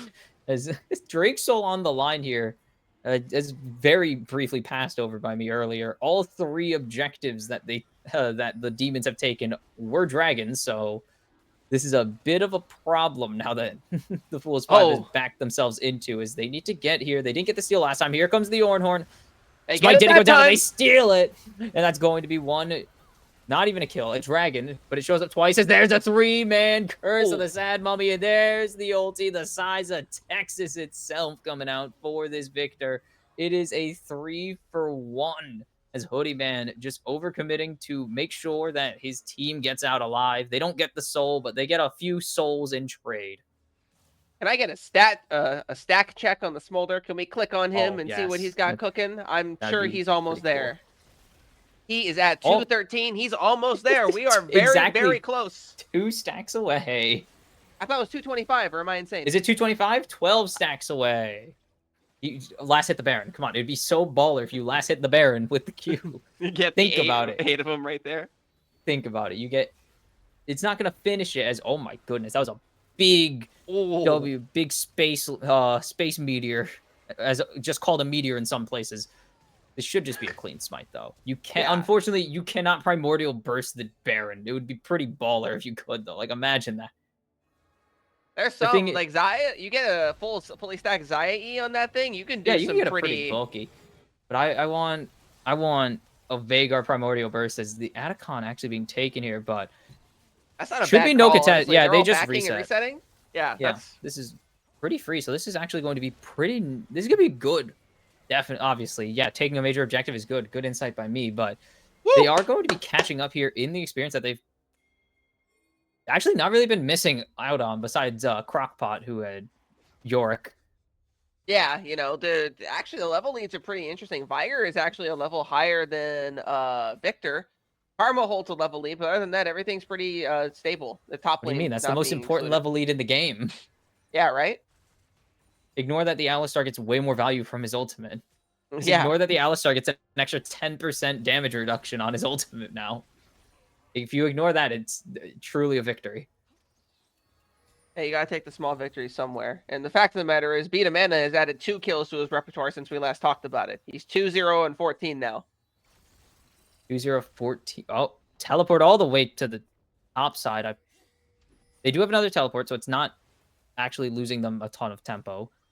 So Victor probably shouldn't be in mid lane. Victor Yorick should have stayed bot lane. Victor rotates up to start the 1-3-1, and that would have been faster. Yes, or well, easier, not faster. Sorry, teleport's pretty fast now. Yeah, but like even then, Yorick could have gone mid and ensured they got that turret too, because they could have just bodied up to the turret and taken that last little bit. But the cannon minion will still take it themselves. They probably should have focused on getting that tier 3 potential, or at least pressuring that tier 3, because they were guaranteed to get the tier 2 in mid. Yeah. And with Yorick's teleport, Victor can easily rotate down, but whatever. They got what they wanted still. They got all 3 tier, or actually 2 tier 2s. Victor did, words are hard. Yorick didn't get a ton of time with that top turret, unfortunately, because Veigar answered pretty quickly. They're both blue and annoying. I can't blame you for mixing them up. Blue and annoying. Who, Yorick? Yeah, I agree. Yeah, blue and Yorick annoying. and Victor, they're both blue and annoying. Yep. Victor isn't even blue. What's that? What color is he looking at right there? That looks blue to me in that portrait. It's pretty white. His face is his mask is pretty white. Not gonna lie. I don't know. It looks blue to me, but that's just because his magic is blue doesn't mean that he is blue. Oh yeah. I'm pretty sure he's a Smurf. Pretty sure he's a cyborg now. I haven't watched Arcane, but I don't even know what his lore is anymore. It's just the Arcane lore, and I refuse to watch it out of principle. I'm biased. Arcane, the principle of I have to be a hater. Why do you have to be? No, you don't. I do. God does not want you to carry this much hate in your heart, my friend. What a like that was a very well prepared ulti as there's the sun coming through, and there goes the smolder. Narwhal wasn't ready for the feathers to fly back at him as uh-oh. Hoodie, the cage doesn't connect for the Veigar, and that means it is nap time for Curry Muncher here. There's the shield. He doesn't care. Oh, buys enough time. Primordial Burst isn't enough. Probably should have threw the W first, but it's okay. The Goober, the last one, just turn and auto it. No! That Just had to is turn and auto. that is the worst thing possible to feel. And you die like that to the one little goober. You That's gotta painful. it dies in one auto attack. They have 1 HP. Well, they don't have 1 HP. It's weird. It's how pets work. Don't ask. Yeah. We know. You know, Riots, yeah. 200 years. Oh, It's just to make sure mages don't completely counter his big ulti, and by big I mean it's kind of used, doesn't really matter. It's gonna come back up, but that is another kill going in the pocket of Trashy. 8-3-5 on this Victor now, and neither of them have death cap. It's not a bad thing. I'm just I don't like not having death cap at this point. No, death cap third item, especially because it looks like he went Zonya's third. Yes, if I'm Zonya's correct. third. I mean, those Which are is not good bad. items, but Oh, you know what? We do need to give a bit of a shout out to this Viger's farm because he is pretty close Holy to cow. giving Victor the old Flame Horizon. 266 to go. 189. jeez, I did not notice that, especially because he was about a wave behind earlier during lane phase. So, Yeah. Curry So Muncher's like been in the trenches. if you wouldn't mind, click on Viger for me when we get a chance. I want to see what his passive is at for that AP. Yes, I would very much like to see how many When he- stacks of phenomenal evil we have. Yeah, because he's got Rod, he's got the Archangel Staff, he's got Zonya's. He is not really building those damage items just yet, but once he gets a death cap, he's gonna sting, even You know what's without any weird? pen. You know what's weird? We say Zanya's isn't a damage item. Zanya's has 120 AP on it. Oh, Or something like that. It's like 105. It's like 105 or something. I do not remember that being that It high. used to have 120. I know that. I remember it used to have challenge death cap. Let me go check real quick just to be on I the don't know what safer it is. side. I mean, it's 100 something now. I'm pretty sure it's 100 something. Zonya's Hourglass currently has... Is it 100 something? Yeah, don't tell me. Thanks, game. Yeah, it's 105. You're Yeah, I was correct. like, I think it used to have 120 before they reworked it. Or before the big item rework in like 2020. This is where we... Of course. Just about to say, this is where we click on Viger. It is not where we click on Viger. It is time to watch Baron. Always time to watch Baron. The giant purple worm spawned. Ornn is in the cage. Autoing the cage. It has 4 health now because it's fully leveled. Actually, I think it's 5 health on fully leveled. Ornn's dead. Flash, It's 4. flash. Bonk. I've been cucked by your cage enough to know Enough that it's 4. times. No. I'm sorry. Oh my god, dude, look at that. It just disappears. There's nothing they can do. Yeah, you need to stick an ADC on this guy, and they don't have their ADC near. As there's the engage, there's the follow-up. Big Steric shield, doesn't matter, but that should be the Baron in exchange, unless superhero Curry Muncher comes to the rescue. That's not a lot of damage. That's a good stun, but not going to even have the burst. Victor is just buying as much time as humanly possible here, or cyborgly possible, as survives on 1, and that's why you buy Death Cap. I'm lying. I'm being biased. No, that's a tilter right there. For him to survive that, yeah. and just that's oof. That stings. That's a brutal. And honestly, I wouldn't even say that like it's Curry Muncher's fault. Like as a whole, they took a lot of bad fights. And if I'm being honest with you, it's not really a top diff. It's more of like just having to deal with the fact that Yorick is in the game. It's hurting them right now, very, very hard. Yorick was probably the one person getting fed that made this comp work the rest of the way because he's always going to be a threat in the split push. So a little bit rough on the side of the Ornn. Xayah with a bit of an interesting 2v1 attempt here will die. The bubble did touch them apparently. Yeah, that's the power of the elevated or not elevated river. It's really weird that there's an elevation change in a flat game, but whatever. No, man, this is Dota. Where's my backswing? Where's me missing when I'm hitting uphill? Well, yeah, but Dota actually has like indicators for that as well. No, I know. I'm just being funny. Anyway, Yeah, if Dota's so cool, why do games take 2 hours? Anyways, now that I'm done that's Rat Dota. Now that I'm done trashing on Dota for no reason at all, I don't even dislike Dota. But Nefarious Demons are being nefarious in the enemy's base now as they take down a second base turret here. They're looking at another inhib. Nice engage onto the Jarvan. What the heck? The AD shield. Oh, that's the boots passive. Yep, I forgot it existed. I've been playing too much ARAM recently. I don't blame you. The feats are also an interesting thing because the boots are often a bait, especially for the people who go like before their third items. They're just end up being behind in that aspect. Redemption. It's very funny. Oh, this is potentially the last stand. The Alamo, if you will, as here comes the Ornhorn, and it's cursed away. Nice engage, but the Feathers not really going to find anything. Goose's has one, actually, though, and there's one more in exchange for Curry. Munch, the damage is flying. Victor goes golden here. Can Trashy survive? It doesn't matter. Yorick's just going to end the game. The power of the split push is Yorick. Woo! Yeah, What on earth? God. you gotta. And this is why split push is considered toxic. Yeah, for real, right? That's rough. And like I said before, it just came down to the fact that they put Hoodie on a champion that he was super comfortable with, and he was able to get right to work. And like I said, I think we'll eat our words a little bit. The Yorick pick ended up being the thing that ended the game at that point and was a big part of why the Fairies team was able to play the game they wanted to play it. Keep in mind, that game ended at 36 minutes in. They got right to the point where they wanted to be. Oh, look at these damage numbers. Yeah, obviously Victor did a lot. Vagar also did. Jeez. Oh. Goose Yeah, is see, like, a good amount. I did not feel like Narwhal did that much, though.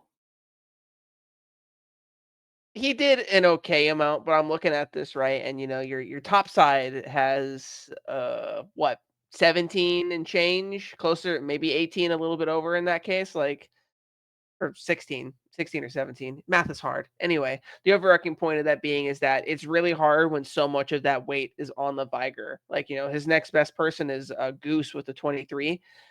Uh, That game was too heavy for Viger's back. In that case, I would not attribute Curry being the problem game one, I would say.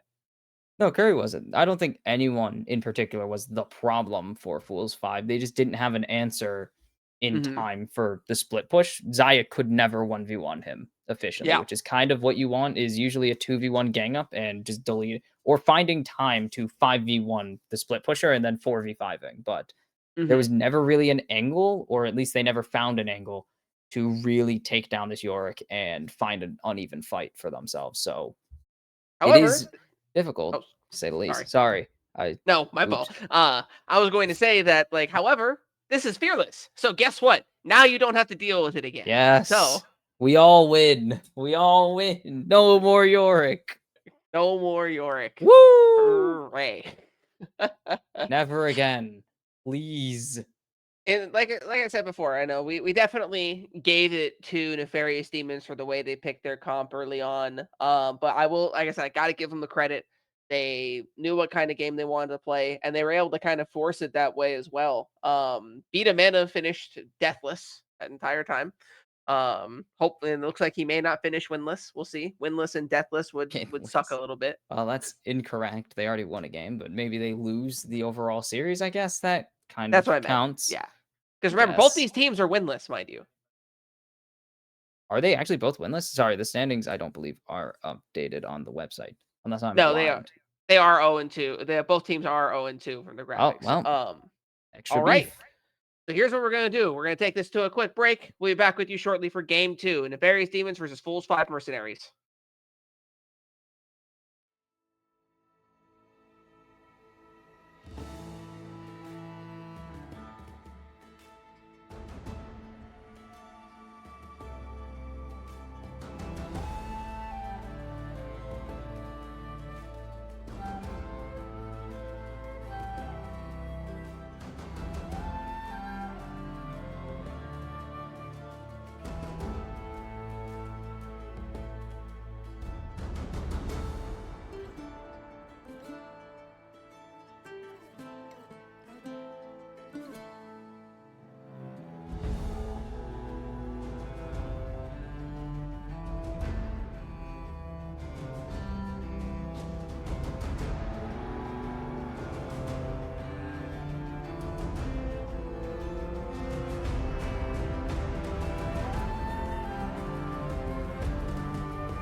Draft time. This is a threat.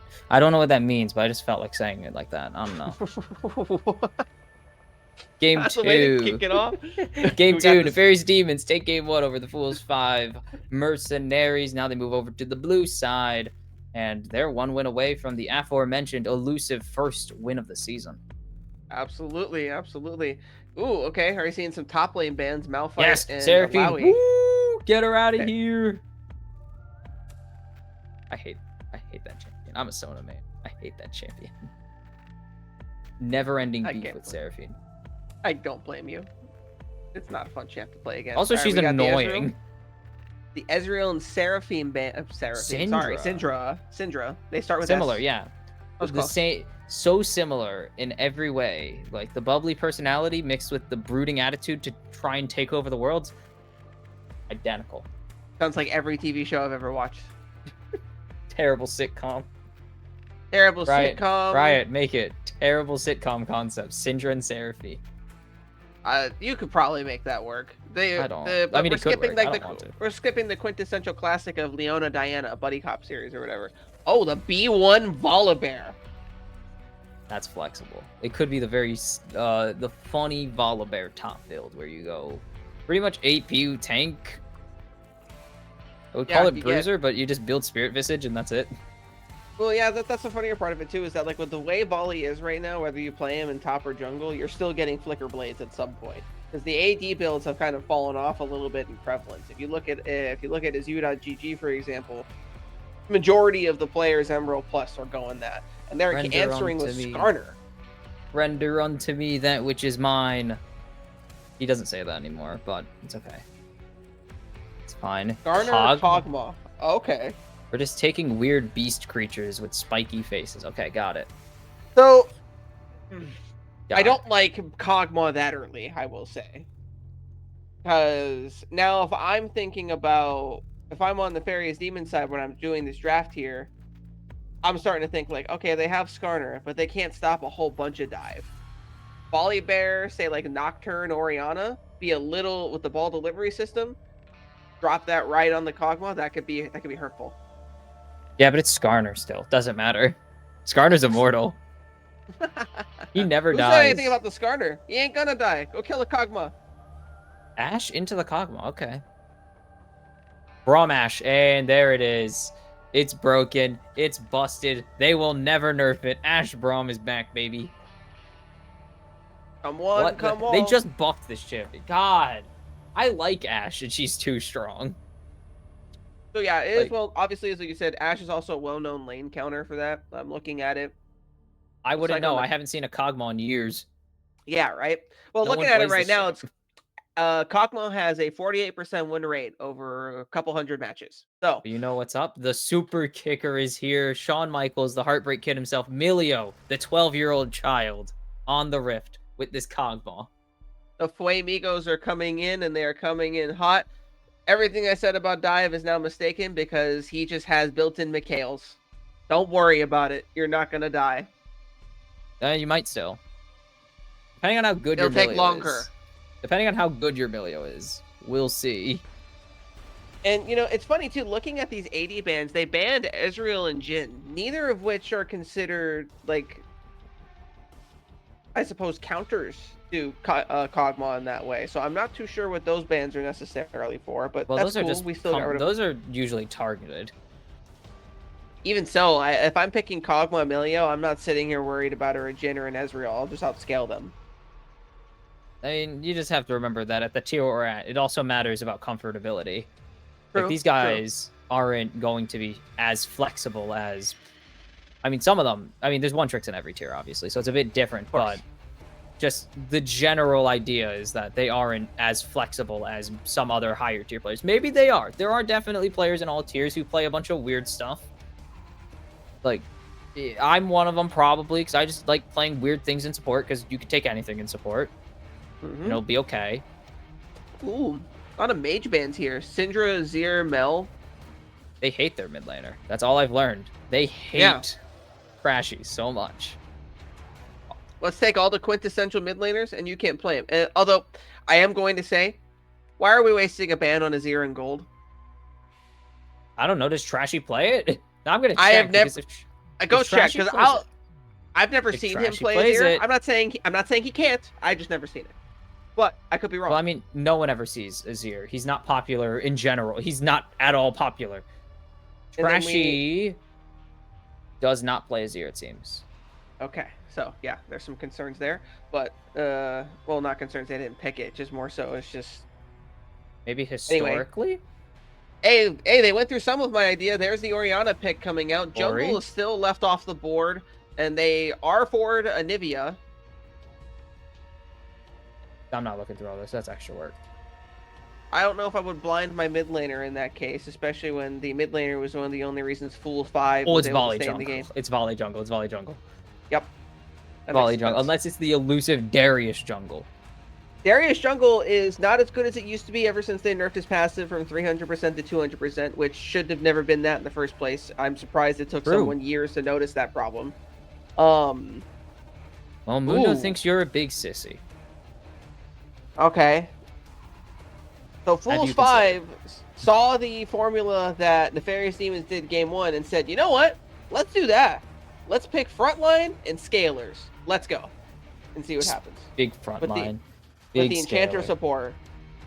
This Kog'Maw is going to be scary at least. So if they manage to front to back this properly, the volley bear will get in with the Orianna ult, hopefully.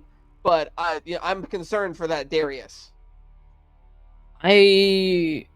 I'm not questioning the Darius. I do want to see what it can do because it's kind of hard to not be shut down as Darius at most points, especially into this nightmare. Like, this is the thing I face in ARAM as a melee champ, and it's just like, why do people play this? What is the fun in playing Kog'Maw, Milio, and Nivea? But I guess when you're playing to win and there's actual like stakes, I guess the stakes makes of sense. bragging rights in this case, fine. It's not acceptable to ever play a Nivea unless your name is Caps, but like, fine. I guess I have to accept it.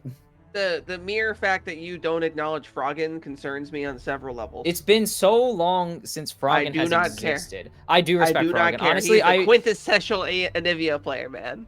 I know, but it's like I always say Caps because it's his hover. It literally is his hover because it's his like favorite champion ever. He'll pick whatever. He picked Vayne mid one game when he was worked. still in Fnatic. It did work, but that's not the point. He'll do whatever. He'll No, but he hover always hovers Teemo in mid. He likes Anivia. That's why it's like his champion. He always hovers. Oh, it, okay. even though he Okay, never okay, gets to okay. play it. He got to play it once, I think, but he never gets to Okay. play it. So he hovers it and then locks in like Ari or something. Shut your ass up and play Silas. You'll be fine. He likes. I don't. Never forget these Leona ulti, the legendary Leona ulti that shut down T1. Ball delivery kind of actually neutered. You mentioned it. They don't have incredible ball delivery anymore because it's just Volibear now. Yeah. They opted into the Darius, who is about as mobile as a sack of dirt. Hoodie will probably like knowing Hoodie. I would not be surprised if he went Phase Rush. He likes Phase Rush. Phase Rush is legendary. I do love Phase Rush. Yeah, so like he could have a way in, but the fact of the matter is, right? Unless you give up the TP and take Ghosts, it's rough. Yeah, it is. But- Actually, TP Ghost is something some people take over Flash. Oh, I meant to You say don't- Flash Ghost. I apologize. Excuse me. You take TP Ghost because you don't really need Flash on a champion like Darius because your goal is to run them down. Mm-hmm. Especially because you have Phage, which gives you move speed, and you're usually building some kind of item that gives you move speed besides boots passively. You do go really fast. It is slightly worse because they did readjust Ghost a while. It's been a while since, and my friend will continue to not shut up about it because he's a Darius player, or he loves old Ghost resets. Good old fashioned. Get a takedown, chase your opponent down for 10 more seconds. Great. Yeah, definitely. Thank was God it's a gone. Yeah, it was definitely a very interactive gameplay experience. I'll tell you what. The Darius timer is going to be every like 2.5 minutes when he can run someone down that isn't Mundo. The worst When he part of isn't it being is stunned. That is true. The worst part of this is too is they don't have much tank cut besides the Ashe too, and getting through that front line. This makes Darius going Cleaver second, or hell, I'd even almost take it first. Don't take it first. That is Mundo doesn't have armor. Mundo has health. I thought the move. Well, I suppose maybe Strikebreaker first then, but you have to get the Yeah. Cleaver at some point because you're gonna be tussling with that Skarner too, and he is going to be massive. I'm just saying don't build it first because that's the fallacy of building Grievous Woods into Vladimir early. You don't build Grievous. Oh yeah, You no. build MR because it cuts it better. yes. Don't get me See? wrong, the healing's annoying, but like, I don't even accept that in lanes like, where it's like a Warwick top, you know what I mean? Where it's practically a requirement if you don't want to get tumbled down the first time you decide to trade with him. My However- beef with Vladimir aside. Why don't we go ahead and take it to our spectator delay? We'll go ahead and wait until the game gets started, and then we'll hop back to it. 涙よ星に瞬きを伝えて守るものがあるからきっと強くなれる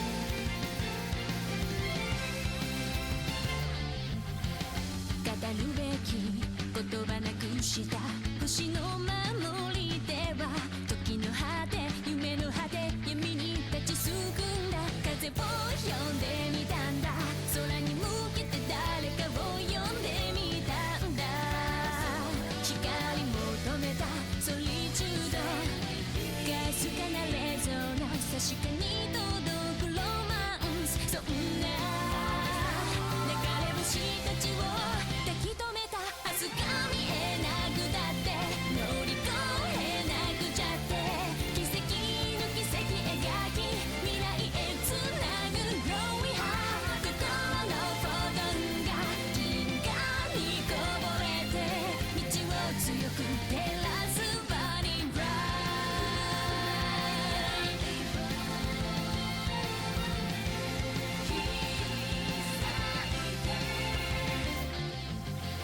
それぞれの思い秘めた星の守り手は空からの呼ぶ声に導かれた重ねる手と手には言葉なんかより伝わることがある熱い心通じ合った確かなレゾナンス見つけるのはエッセンス目指した意識の先がディスティネーション答えが見えなくてくじけそうになって支え合い誓い合う絆でつなぐシャイニースマイル心のフォトンが銀河に溢れて道を開く鍵は My Starlight Heart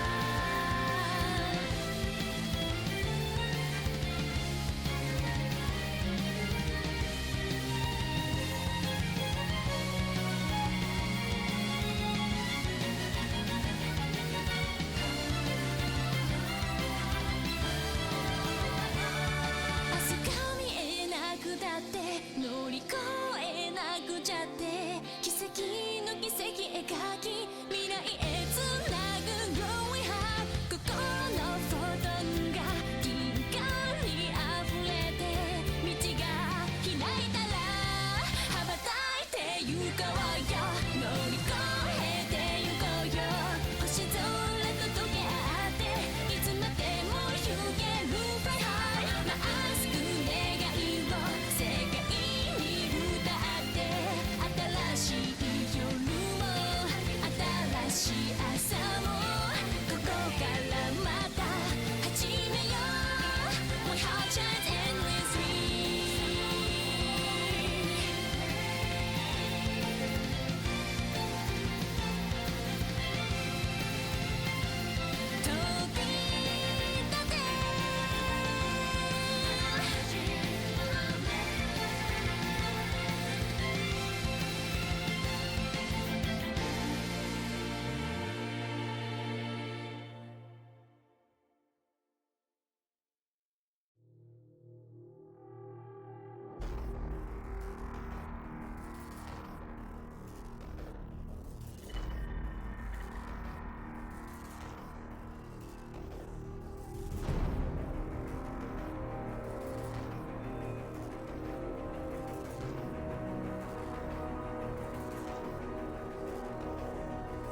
And we are back. It is Nefarious Demons, Fools 5 Mercenaries. After a bit of a long break, I have no clue what happened, but things were going down. And speaking of going down, this Volibear is breaking it down right now. I'm Box Kimchi here with Mr. Lean to bring you Game 2's actions. It's a 1-0 lead for the Demons as they look to finish the job here and pick up win number 1. Yeah, and looks like we got a little bit of a dance party going around with everybody and whatnot. Let me break it down for you, Mark. Oh, Volibear retreats and is going back to start in his bot side to gank that top lane or gank mid lane after 3 camps. Top to bottom? Ooh, it's going to be bottom to tops here for both clears. Or we could be seeing some level 2 shenanigans, possibly, from the moon on the Skarner. It's possible, at least. Yeah, nothing much really happening right now, which is bad more than we can say for last game. What's the Better over than under ourselves. on Melio Cog chunking them out? That's not how over-unders work. I don't want it. Nope, that's not what I said. I asked a question. I'm kidding, but Ash remembered That's how items this hits. time. That's good. Oh, Darius does just win this. That's a ton of AD. Ghost already burned, I think. Wasn't anticipating that slow. There's a nice stun onto the Orianna. Trashy probably perfectly fine. Bit of a wasted Ghost. I believe you can't get slowed only after you use the Ghost. It doesn't cleanse any current slows on you. Correct. So yeah, popped it just a little late, so couldn't chase down properly. Had the Q to the face, unfortunately.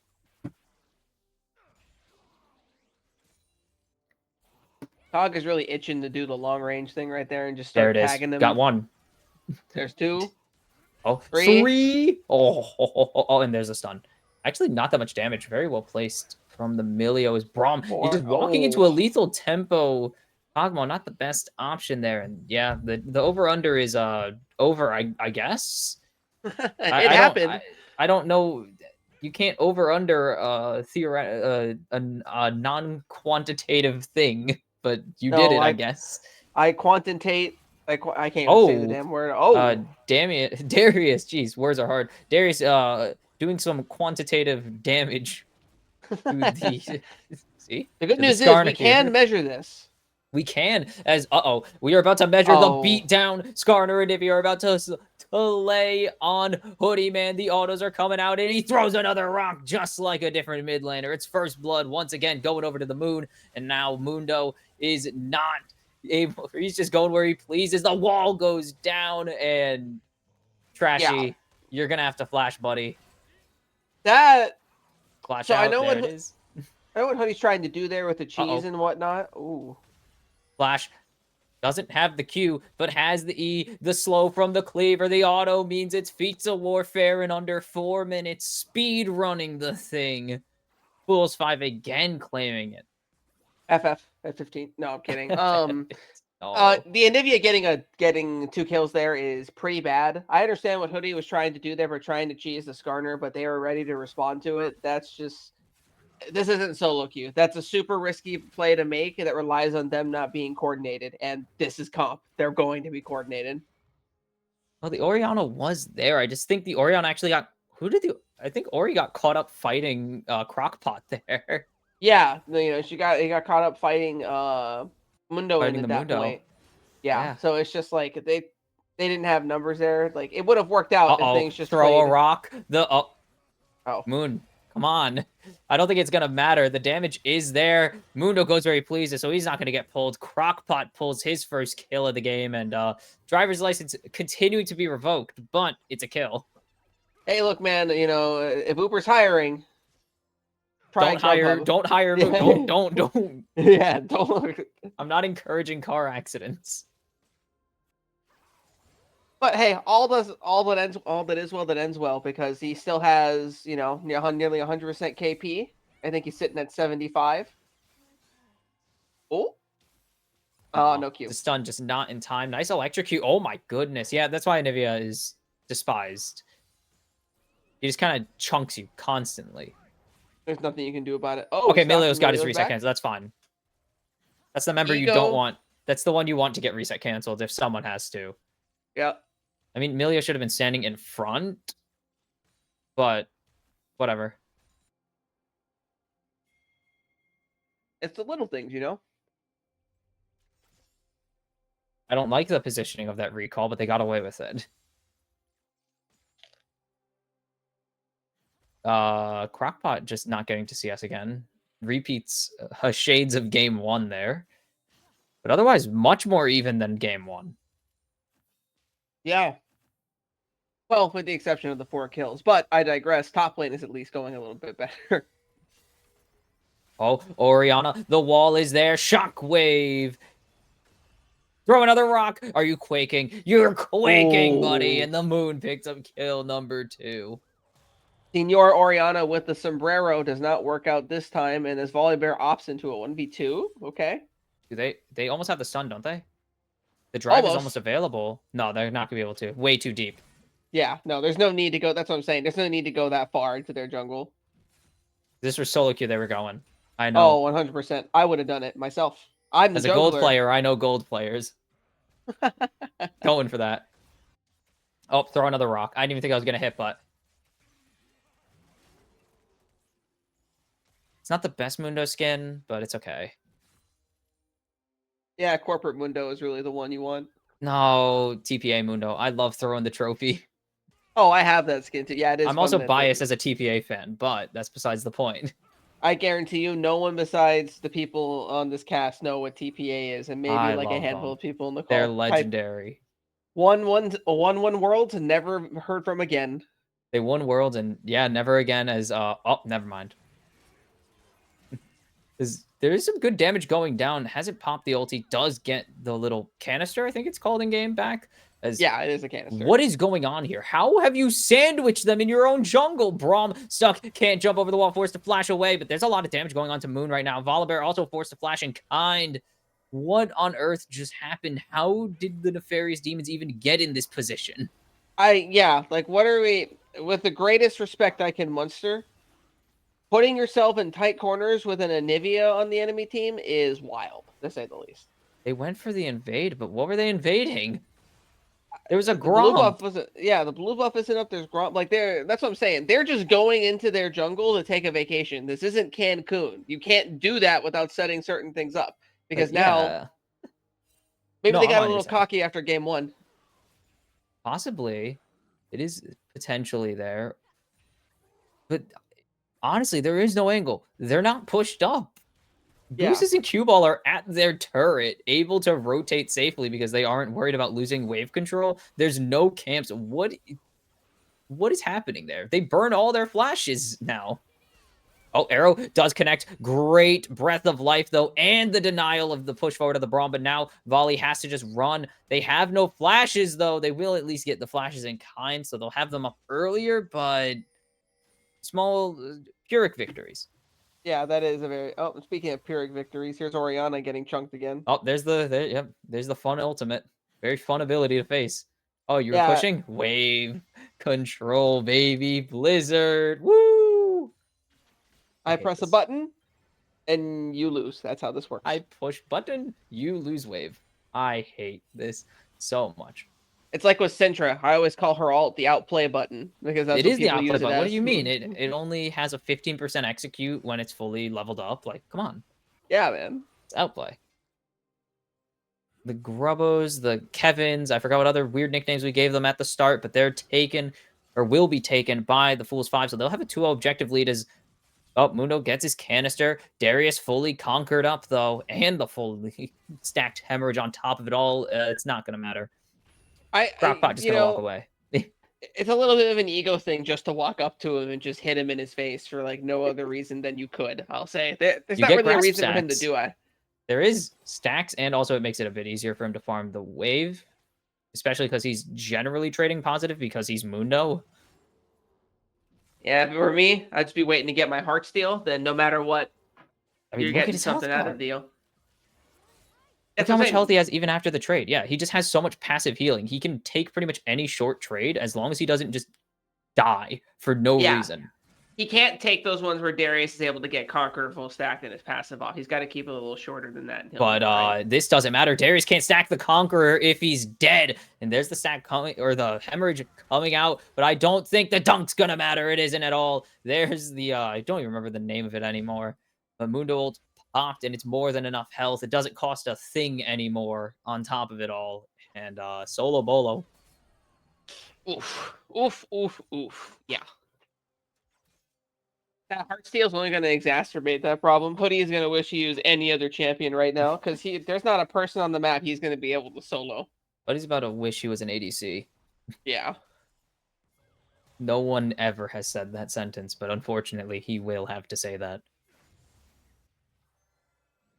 Now you got a 202 Mundo going towards Heartsteel. 202 Skarner with Heartsteel. Speaking of Skarner, getting comboed. Holy cow, juggle the bouncy castle, but he's still going to get a 2-man impale as the Ashe already getting shredded. Narwhal going to eventually fall. No, he's going to live, and that's actually going to be a kill. A big shutdown onto Moon. Ori with a nice 2-person shockwave, but a bit late, but a preventative measure, I guess. Yeah, and that's an all right. That was actually a good fight on their part. They nearly paid for it though. Braum and decided to leave the Ashe, and the Ashe was getting pummeled in the backline by Kog'Maw Emilio. You can't do that later in the game because Kog'Maw will have the damage to kill her with those few seconds of free fire. Luckily, Kog'Maw, no actual item Just yet. He's also down. What is that? 14 15 CS. That's 14. 14. I was close enough. But but double yeah, heart seal. Oh god, yeah, that front line is gonna be, and the worst part is that all their front line wants to do is sit there and be in melee range and fight. So yeah, that's free Heartsteel stacks off of Volibear and Darius. Sundered Sky though in the back pocket, and Ori already at both mid laners already at 2 minutes a chart. And Cody, I hope you enjoyed taking the turret last game because Crockpot's doing it right back to you. Yeah, for real. There's a Heartsteel stack too. No, you could take it. You're Mundo. You could have. Yeah, that's what I'm saying. Like he's a 2-0 Mundo with Heartsteel. I would have taken that. I would brain off. That's a brain off play from me right there. Walk forwards. I heard the noise. I'm going in. I see the circle. I gotta go for it. Yeah, right. Oh boy. Ooh, here we nice go. Ball there. And now the drive takes the Volibear out to safety. Doesn't have the Impale quite yet, stalling for time, but they actually just push them back. And that is a big enough W as now Gooses and Q-Ball can actually move forwards, and the Mundo ends up behind somehow in the literal sense. Gets the slow and the healing that comes with it. Another slow, stacking up the Eternals even though they don't proc in this game mode, and Ghost forced, I guess, from Hoodie. Yeah, that. Whew. I'm taking a look here. I feel bad for Volibear because he can't go his optimal build right now, which for jungle is typically Cosmic Drive into Navori. But he's still able to go Sundered Sky and get a little bit tanky, but he's going to be nowhere near the front line this Mundo and Skarner is going to be. I feel for him. That's a no-win situation. Drake for Grubs trade. It returns.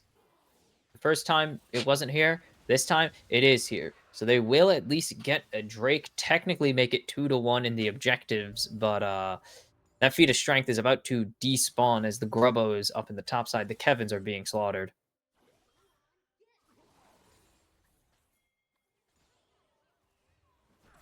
The wraparound, Milio kicked, but it's not going to be enough. Can't use the ulti if you're stunned up yourself. They can't overcommit. Brom's dead. They were committed. A little aggressive on the positioning, and Gooses goes 1-0. And there's the Grubs finally picked up. Evolved Berserker Greaves on the table. Or, well, in the pocket. Yeah, given Kog'Maw that evolve, and especially the upgraded version of them a little bit later on, he is going to hit like a truck, and he is going to do it fast. What are we going to see first item here? Kog'Maw, that's my question. Because there's a few angles you can go. Oh, never mind. Juked away. Doesn't matter. I've seen Rage Blade happen a few times. I actually don't know cog builds because usually I just go Gnasher's Tooth. Most cog builds nowadays are Rage Blade, Zerkers into well, yeah, duh. And then into what was it? I think it's Terminus. Yeah, Terminus. Terminus. Ooh. Not a ton of champs taking that actually. Oh, Mundo gets this. Little headbutt to the turret. Gets the slow. There's the Heartsteel. He's winning. It's over. GG. Just go next. He got the Heartsteel stack. 2 of them got Heartsteel stacks. And now here comes the volley. Oh my That's a lot God. of damage. And the Impale for good measure. Jeez. 2 Heartsteels proc at the same time. And it means big damage. Go Burr. They are large and in charge, this Mundo and Skarner. That is crazy. I know Darius is already behind, and he's not like he's doing much anyway. But still, that's wild to see his health disappear like that with neither of them building any form of That damage. was absurd. That was a magic act right there from Crockpot and Moon. You want to see me half health of Volibear? You want to see me do it again? Mm-hmm. I was right in saying, welcome to the draft. This is a threat, I guess. Because the Mundo Skarner draft is indeed a threat. Yeah, for real. That's why, especially with the comp that they pulled in too, being Volibear. Oh, Ooh, sails wide. The Yeah, jukes the for little- days. it's like I'm watching a Bills kicker out here. Oh, no. No. I'm not even a Bills fan, but I'm just like, uh-oh. Wrap around to the century. Oh, there's the stun. Anivia's playing point blank, unfortunately, so that's going to be the Glacial Fissure, but the Ash getting chunked. Boom! Missile from the Ooh. sky. Living Artillery indeed does its job. The Shockwave at least going to be able to get the Cogmaw out to safety. Emilio will have to give his life for the cause, but Q-Ball is more than happy to keep the Cog Anivia alive. Big shutdowns on both of them now. As you've walked into the wrong part of town, Buckaroo. You're not getting this. Oh, Heartsteel. That's half his health bar gone. Yep. He hit him 3 with hits. a Q and 2 autos. Sure, one of them's a really strong empowered auto, but that's not really saying much. I'll put it to you this way. You know the old phrase, 3 hits, or 3 hits, I hit you, you hit the floor? Yeah. Maybe I hit you afterwards too? That's what it is right there. That's just... If What this is he was old getting Mundo, next? it'd be worse. If Is it's he getting old Mundo, it's Warmog good. next? Yeah. No, actually, it doesn't look like Warmog's could be, but he has armor, so I'm thinking it's Deadman's? Yeah, the 2 Two Giants hell- belt is what's throwing me off. 2 Giants belts, I believe is Deadman's. They're trying to dive this Darius, who has 0 health right now, but here comes the hit squad. No ultis in sight. The drive. Where's the Impale? Onto 2. 1v1ing the Darius. He wants his Heartsteel stack. He doesn't care about the kill. He's going to get his Heartsteel eventually. Will go down. Big shutdown to Tyler the Volibear. I don't think he's long for the world. He is quaking right now at the hands of the Skarner. Rock not going to connect, though. And he will barely get away with his life. Yeah. Probably turning on the Oriana there to proc the Heartsteel stack and scare her a little bit because she was standing melee range to him. And that was borderline illegal. Nonetheless, though.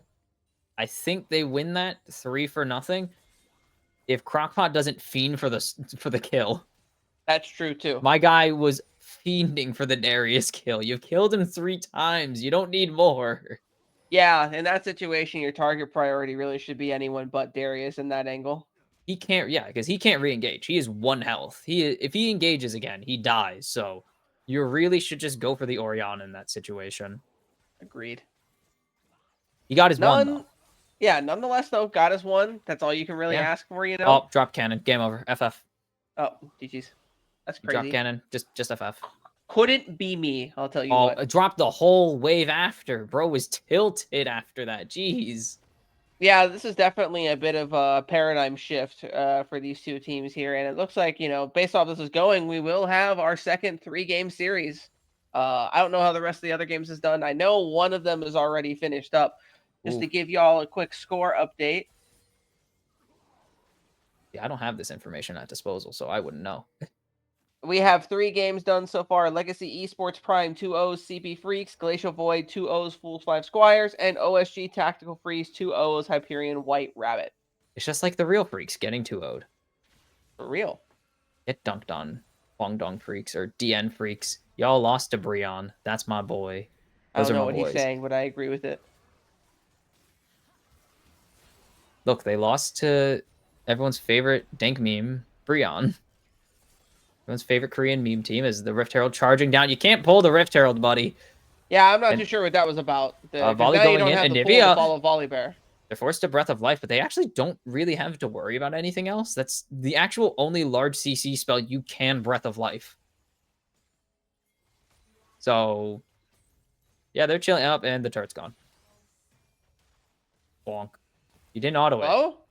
No, just take it, dude. Okay. No, definitely. Look how the turret is a menace now.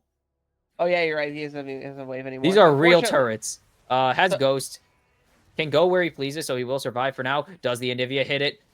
It's enough of the wall to nudge him at least, and yep. She threw the Q there because she wanted to feel gratified that she threw it against the wall. If he didn't miss the initial auto attack, he actually gets that, by the way. Or if he doesn't accidentally walk out of turret range, he gets that because the turret would have took more damage with the minion alive. Let's see what we got going on here. We got a siege, so the real first tier 2 to go get dunked on Crockpot. Kog'Maw better sieger than you, I guess. Yeah, I guess so. You know, he definitely just walked up there and just sat at it and hit it for a few minutes, but that's okay. Yeah, I see one turret down and the other one not. Okay, we had a bit of a yard sale going on there. It is the Warmogs with the Legion, the Aegis. Oh my goodness, the Aegis of the Legion or whatever it's called. Yeah, Aegis of Legion is right. So in that case, his build is what I call the Primo Cancer build. They're getting a variation of Heartsteel, Warmogs, and if my gut is right, that is most definitely an Unending Despair. The only thing that everyone's makes this build worse worse for the enemy team, I should say, is if he goes Spirit Visage, which you he's miss almost the- certainly going to do. He did. Did you miss the stun? You reprocced it. Whatever. Is what it is. But Unending Despair, this is nerfed Unending Despair, may I remind you. Riot already determined that Unending Despair was too dang strong and they nerfed it. And it's still this good. Orianna. Oh, Yep, goodbye to that turret. say goodbye to the turret. Doesn't even need to demolish it. I would have gotten my Heartsteel stack first. I would have too. The True. noise gives me Heartsteel gamer. dopamine. Oh, Volibear versus Mundo. Who wins? It's not looking like the Volibear, I'll give you a hint. Yeah. And now with the backup, this is just unfair. Volibear Bro's bought 3 cheating. homies and still lost the fight. That's crazy. Volibear is just straight up cheating. Like, come on. Bringing in the homies to the 1v1? Sacrilegious behavior right there. The other part of it is too is that like with the nature of AD Volibear and how this functions right now, he's even more powerless to do anything than if he went AP. At least he's a little bit more tanky though, so we can deal with it. But being tanky when you were, let's see, 2 out of 3 kills on your team, and most of the gold is on, that's not a spot you want to be in. I will give credit to Fool's 5 though, with the exception of top lane, every lane is up CS in a meaningful amount of CS. I think you mean the Nefarious Demons? Oh yeah, sorry, Nefarious Demons. Because I looked at that and I had a moment. They were 'cause on the other side. Leave me alone. They were on the other side last game. I got Crockpot used to is. it. I was gonna say Crockpot is thoroughly ahead in CS right now. Yeah, the exception of Casual top lane still 45. wearing true, but I meant It is Nefarious true, but the other Demons, way yeah. around. Yeah. I was gonna say casual 35 CS advantage. Well, look at that. Look at mid lane too. We're at the 32 there, and then Yeah, that is 32. And then bot Yeah, I lane can is count. 25. not like it matters though when you're up 8 kills. Yeah, however. Oh no. Oh, the Impale is gigantic, and the drive, your license is restored, Moon. You are going to go down here, but you have the withdraw. This is why everyone loves good old Actionicon as, got the Heartsteel. Pure, you win. Who really won? Also, you still, just flashy, thank you. So not only did Crockpot not die, Crockpot also got the Heartsteel stack and an assist. So therefore, Crockpot's winning. Yep. Ignore everything else. The game is over. Crockpot won Oh it first my game. goodness. The turret beatdown for Gooses is crazy. Take like 3 turret shots at once. That's smart a little bit now that you mention it, and hurts a little bit on the inside. Honestly, though, if I were them, you have Otacon. Go fight. Well, not you kind of had. Well, they did. They did fight. Oh. And they lost their 2 tanks, and the rest of them aren't really worth losing at this point. Well, doesn't correct me if I'm wrong, but you don't You it doesn't don't kill die. you. But it's also 12-second respawn, basically. That's lower. That's literally lower than any other timer that you would have had. That's Yes, not but enough they time for don't them to full want. The Baron. angle is they don't want to reset here because they want to do this. They have Nope, you timer do this and advantage. then fuck them. No, I'm kidding. But yeah, They that's don't need to. I don't think there's a benefit to keeping your action Atacon buff, but there. This is There's- gold. We fight or we die.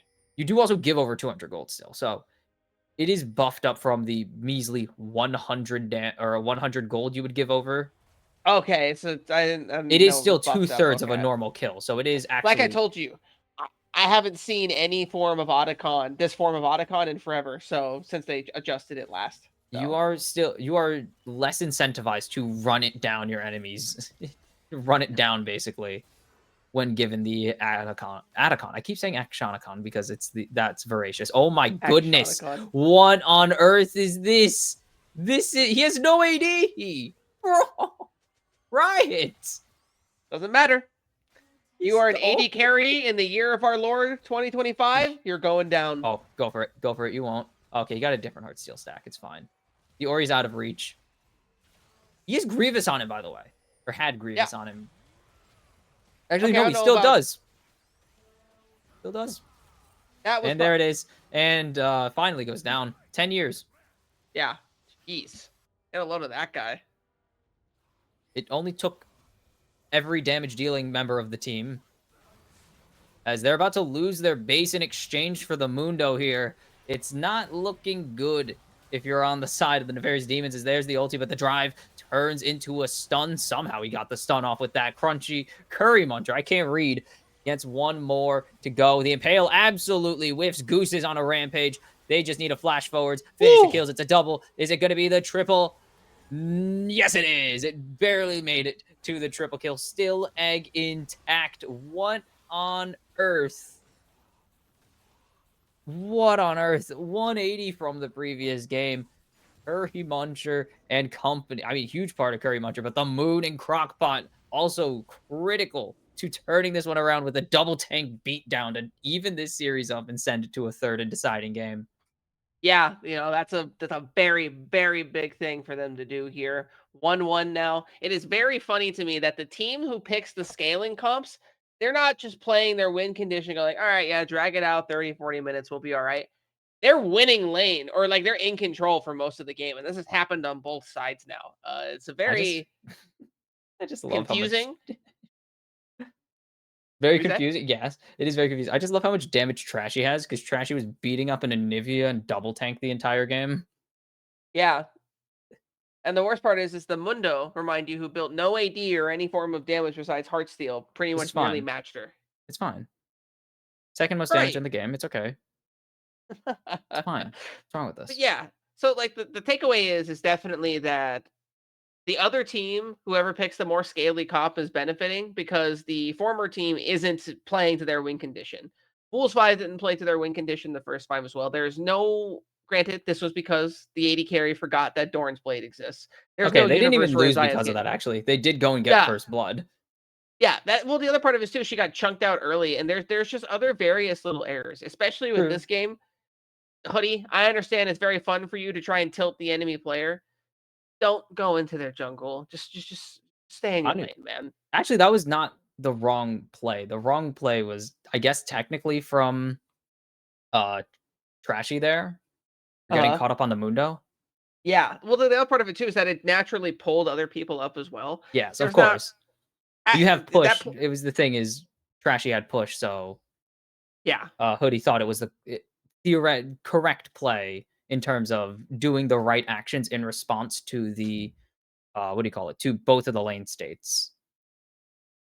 Yeah. There's just other things that you can't really plan for, especially with Oriana getting caught fighting.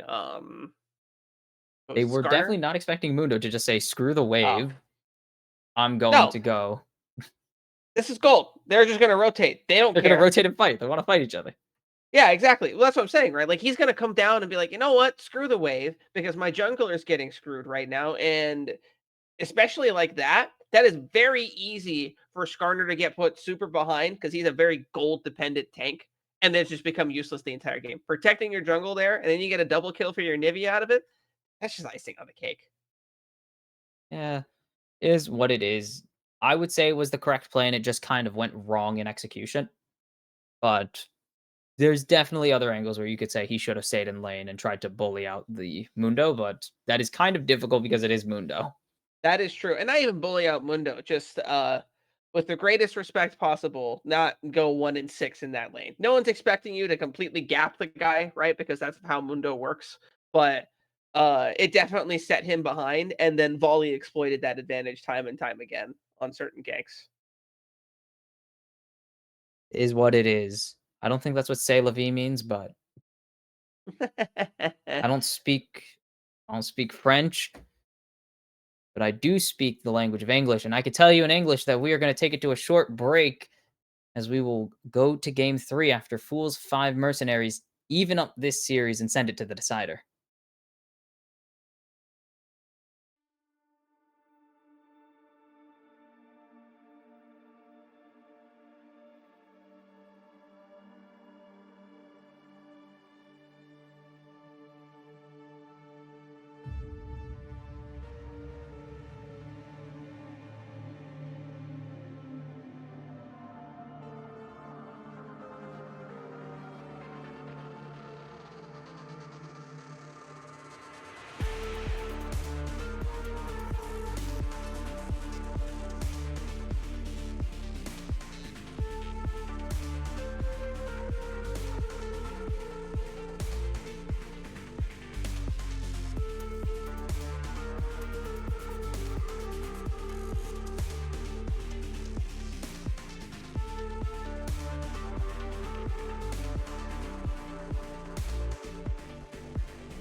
Game 3. We made it to the promised lands. Yes, That's we it. have. All right. I don't see some of our prior fearless picks, but that's okay. So I'm going to go ahead and hope. Let me do this. Let me get up the old draft link so I can keep an I eye on the won't. prior picks. I'm just gonna thug it out. Fair enough. Keep in mind for those. Varus. Oh, okay. Varus it is. Anyways, for those at home, For those at home, obviously the champs they cannot use are Volibear, Ashe, Braum, Oriana, Darius, and they can't use Skarner, Kog'Maw, Emilio, Anivia, or Mundo, along with the other champs listed you see on your screen. We pick Varus, and we're responding with R1, RE, possibly. We are. Okay. And Zeri, too. Okay. Ari Zeri. My camera's dying. Hello. I don't know what that's about. I hope it's not about. But what is their sponsor? They should probably want to lock Probably. up mid They jungle do then. get the counter pick of the Zeri into the Varus. I am noticing that Nefarious does love to try and pull themselves into some Nautilus. counters. Ooh. Well, yeah, that is the name of the game. Currently, the name of the game appears to be an undead man stuck at the bottom of the ocean who's a few hundred feet tall. Let's see what they do As for an anchor. B3. I'm curious. I guess it is jungle response here, yeah. It's gonna be the Viego locked in and no jungle Interesting. response here. No Vi locked in, very interesting. Will be the Lulu. Very Lulu. It's like we never left. Yet another Enchanter bot lane. Let's see what we got going on for these next set of bans. Sets coming out against the top lane in Crockpot.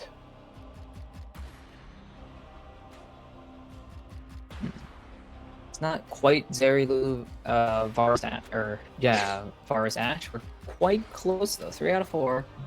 What is the answer here? Yeah. Because both sides want to get rid of these Top lane has laners. proven to be the most volatile of the two matchups. Although, admittedly, it has been. Oh no, it has been volatile. Excuse me, because there's been both instances where Hoodies dominated game 1. Crockpot's done a lot better game 2. So we'll see.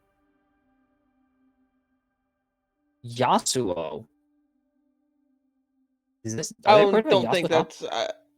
I don't know. I don't get the Yasuo ban here. That has to be.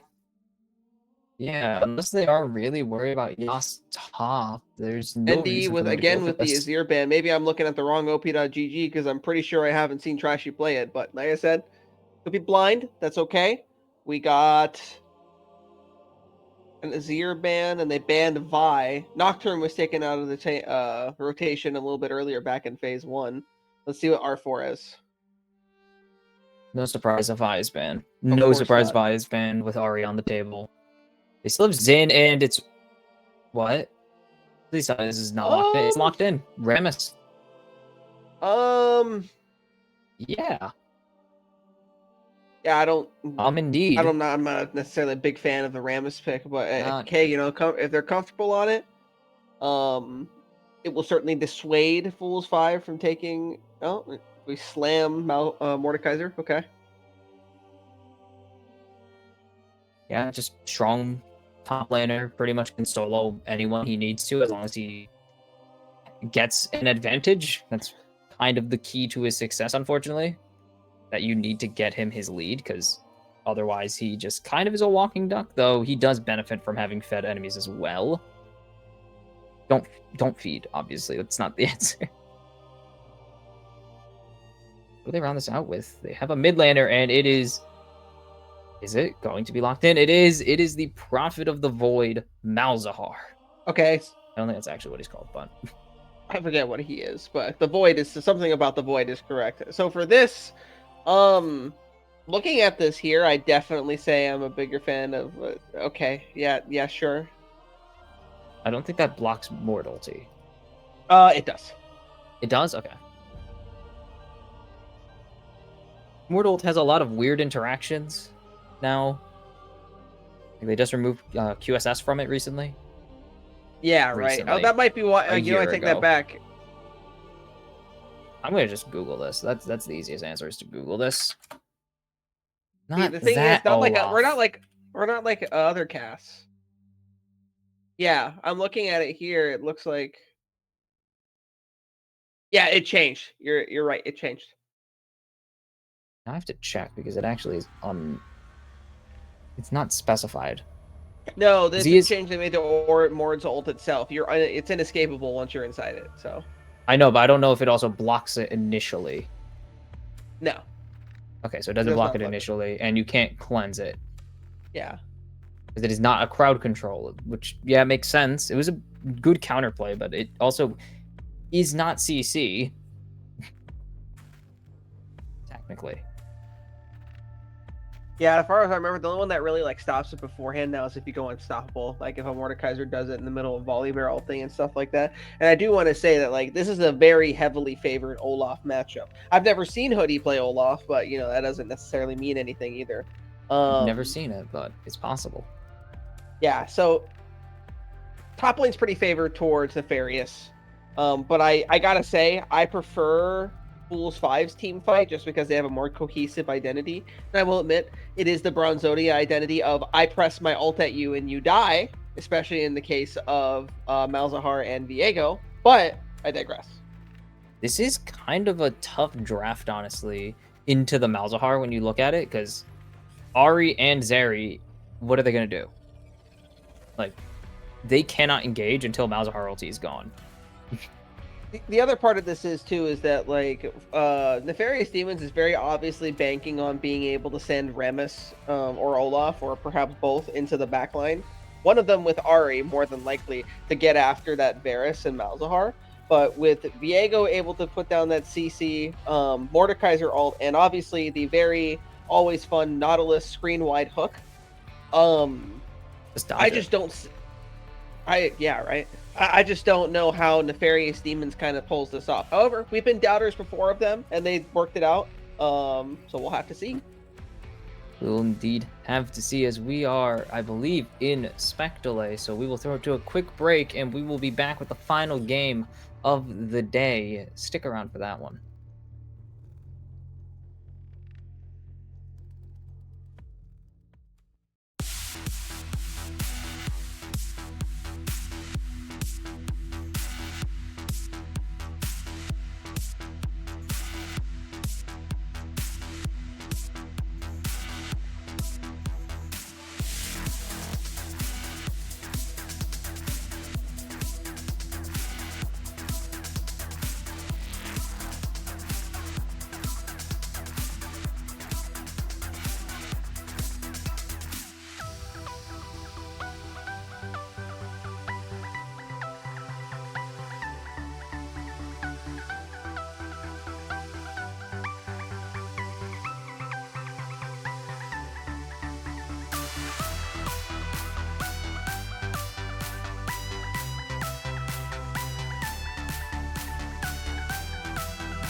And we are back. Game 3, the decider between Fools 5 Mercenaries and Nefarious Demons to see who's getting their first win and who is going 0-3. Box Kimchi with Mr. Lean, as this is a very aggressive posturing in the top side.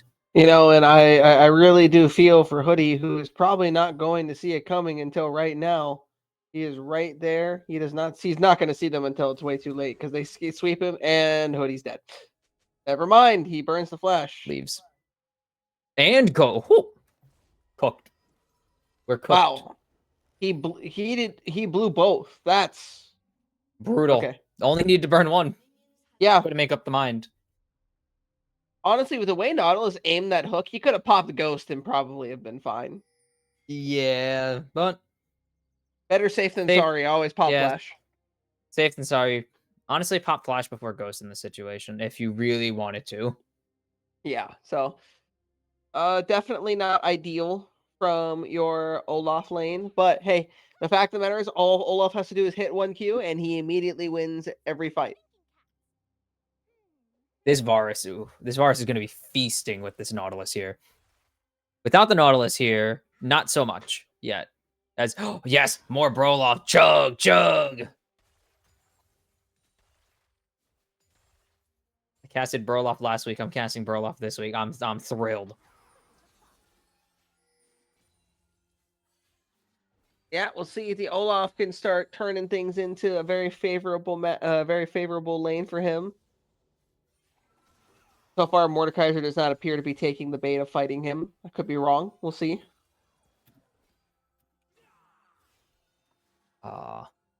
Is there anything interesting happening yet? Not really. Pushing the bot lane for this Zeri Lulu. Unless they're trying to hold wave, which... Yeah, they're holding wave. Okay, cool.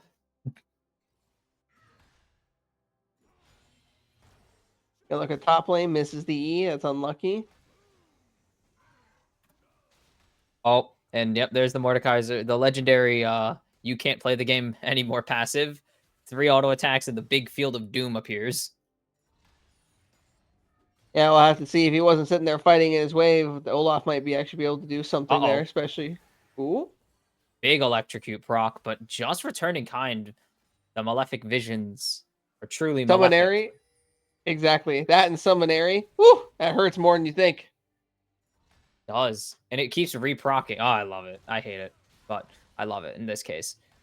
Ooh, the damage output has the shield, but there's the true damage coming out. Not enough, and Rockbot continues to barely win these trades out. Oh, that's the green light to hook. Yep, that's the green light to hook onto the Lulu. The Zeri's gone. Okay.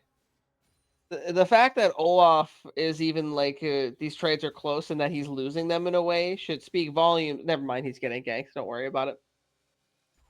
Ooh, the gank comes through. Doesn't have the death realm for a while. Wait, could just turn onto the Olaf here. Autos coming through. Conqueror proc just needs the Q. Gonna Oh, get it. And it's wow. first blood to Crockpot. Can he buy enough time? Doesn't have Oh. the Razor Shell just yet. And that means it's a double kill for Crockpot. The 1v1 champion does it again in the 2v1. Yeah, Hoodie definitely felt not having Flash there.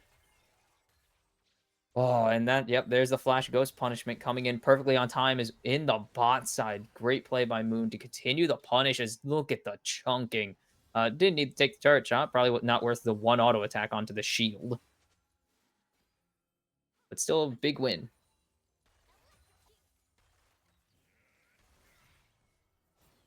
Snipe. Oh, It's a little bit, just a he doesn't have, he has a sweeper. I don't think he knows he's on vision. You know, someone made a good point. I think. Oh my god. What a hook. The E not going to connect. Doesn't have enough mana for the Q either. So, flash That's out. unfortunate. If Viego called that a little bit better on the hook, that would have been a If perfect way Viego to called the layer hook this season. better. Well, yeah, because they threw Oh, Nautilus, then he missed his W. After Nautilus threw Yeah. hook, Viego tried to layer his CC on it and then just missed it. If Viego aimed it a little bit better, 100% a kill. Yeah, 100%, obviously. There's just no chance to flash out of that. Probably wasn't expecting the hook. I don't know, actually. I 'Cause think he that just did misjudged it. It happens. Yeah, I don't think it was I mean, obviously they were trying to get it, but I think that was definitely a we can't call when it's going to happen because it's just a spur of the moment thing. Like saw the angle, drilled it somehow. I mean, great hook by Cue Ball there. Yeah, right. You know, it's just sometimes you see something and your teammate just goes, "Oh crap!" Like they just weren't expecting it, and that seems like what had happened there. Totally fine though. Take a look at our CS. So again, crimes are being committed top lane. So I want to point out that Olaf has a 60% win rate over 120 matches in solo queue That means nothing. versus Mordekaiser. You're That right, means it doesn't. nothing. But the fact of the matter is too is that lane matchup is so Olaf favored. The fact that he's down, you know, what is it? Almost 25 CS. Currently Crazy. 26, going to change in about every second because the CSing is happening. Yeah, of course. But still, with that being said, that's crazy. That's a lot of CS to pick up the up. I lied. That is true. That was a lot of CS to pick up until he missed it. Oh, well, there you go. He missed the first one. Probably fine.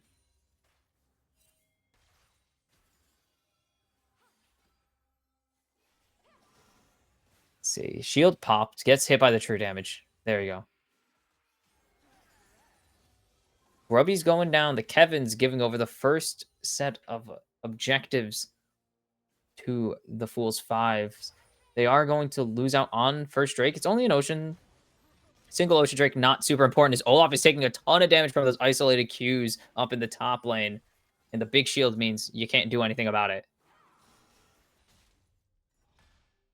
Trades it back with the Chug Chugs, though. So it's a work in progress as they didn't take this fast enough. They actually have time to rotate their mid-jungle down to try and contest the Drake. Are they going to lose this? No way. They should not. Tyler's not able to get in there. They just lose this. That's going to be free 2 objectives as there's the Nether Grasp. And Ari almost saying goodnight. The auto follows, and that means the Feats of Warfare go over to the Fool's 5. And now, goodbye. Charged Arrow with the full stacks. Not even going to be able to get Curry Muncher despite him being down to so low. Triple kill. Everyone except Hoodie Man is dead. And that is a brutal, brutal series of plays. They lose initial Drake. And they're going to lose 4 members, 3-0 on this Varus now. Yeah, that's rough. That's definitely rough. A lot of the lanes they were planning on being winning don't work out that way. It's definitely a tale of what you think is supposed to happen or what conventional game knowledge would tell you is supposed to happen, and it doesn't. Just don't have the damage at this phase. Yeah, They did no Drake take. And up against Especially for Viego, he someone is. Sorry, go. You got no, it. no, go ahead. No, it's not that big of a deal. Let's take. Well, now we're lost.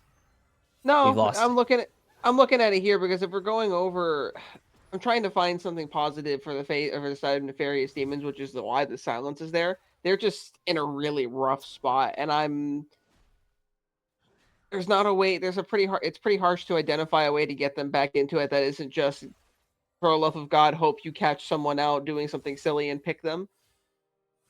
I mean, I can say I don't understand the Rammus pick here too much. I don't like it that much. Not a big fan. Yeah, my, there's not my cup of armadillo. not really too much to use him on here, as they don't really have any of the auto attackers like that. There's the lockdown, going to get the lightning crash, but is it going to be enough? Charged arrow means Nope. Gooses is already on a rampage. 9 minutes into the game, it's a double kill. 5-0. This Varus is big. He is scary. The gank potentially an angle here for Moon. Not going to hit the stun. Hits the Q. The charm connects onto the Malzahar, though, and there goes Trashy picking up Curry Muncher. Finally going to get him. There's the Heartbreaker, though, and Nautilus with the biggest dunk you've ever seen, and Moon's going to get a reset here, as there's no escape for Tyler. Heartbreaker doesn't quite finish the job, but Goose is dominating already, and within 30 seconds, he's doubled his kill total. Yeah, it definitely seems like Fools 5 is going to run away with this one based off it. That is a massive lead to have on the Varus. They're pretty much equal in CS, or will be up by a little bit by the time that wave's down. Lulu has completely... Oh, my... Oh, she's in the death realm. Forced to flash. Will hugify, but Mort is more than happy to stand here and just 1v1. I think he will not be able to shield, actually. Perfectly timed polymorph. It will mean the kill is going to end up going over to Beta Man. But they got the money off of him, and that's all that matters at this point. Yeah, it's definitely a little painful for Olaf not to get that goal, because then he can start trying to snowball that lead again. But at least he died. Yeah, he gets some alone time to actually push this wave out, get a reset, and figure out where this is going, because things ain't looking good. It's already a 3,000 gold deficit on the side of the Nefarious Demons. Sick Electrocute proc, but who cares at this point? It's not going to do much of anything. The Malefic Vision's chasing down the Ahri, not going to make it. And they're just bullied out of the river again.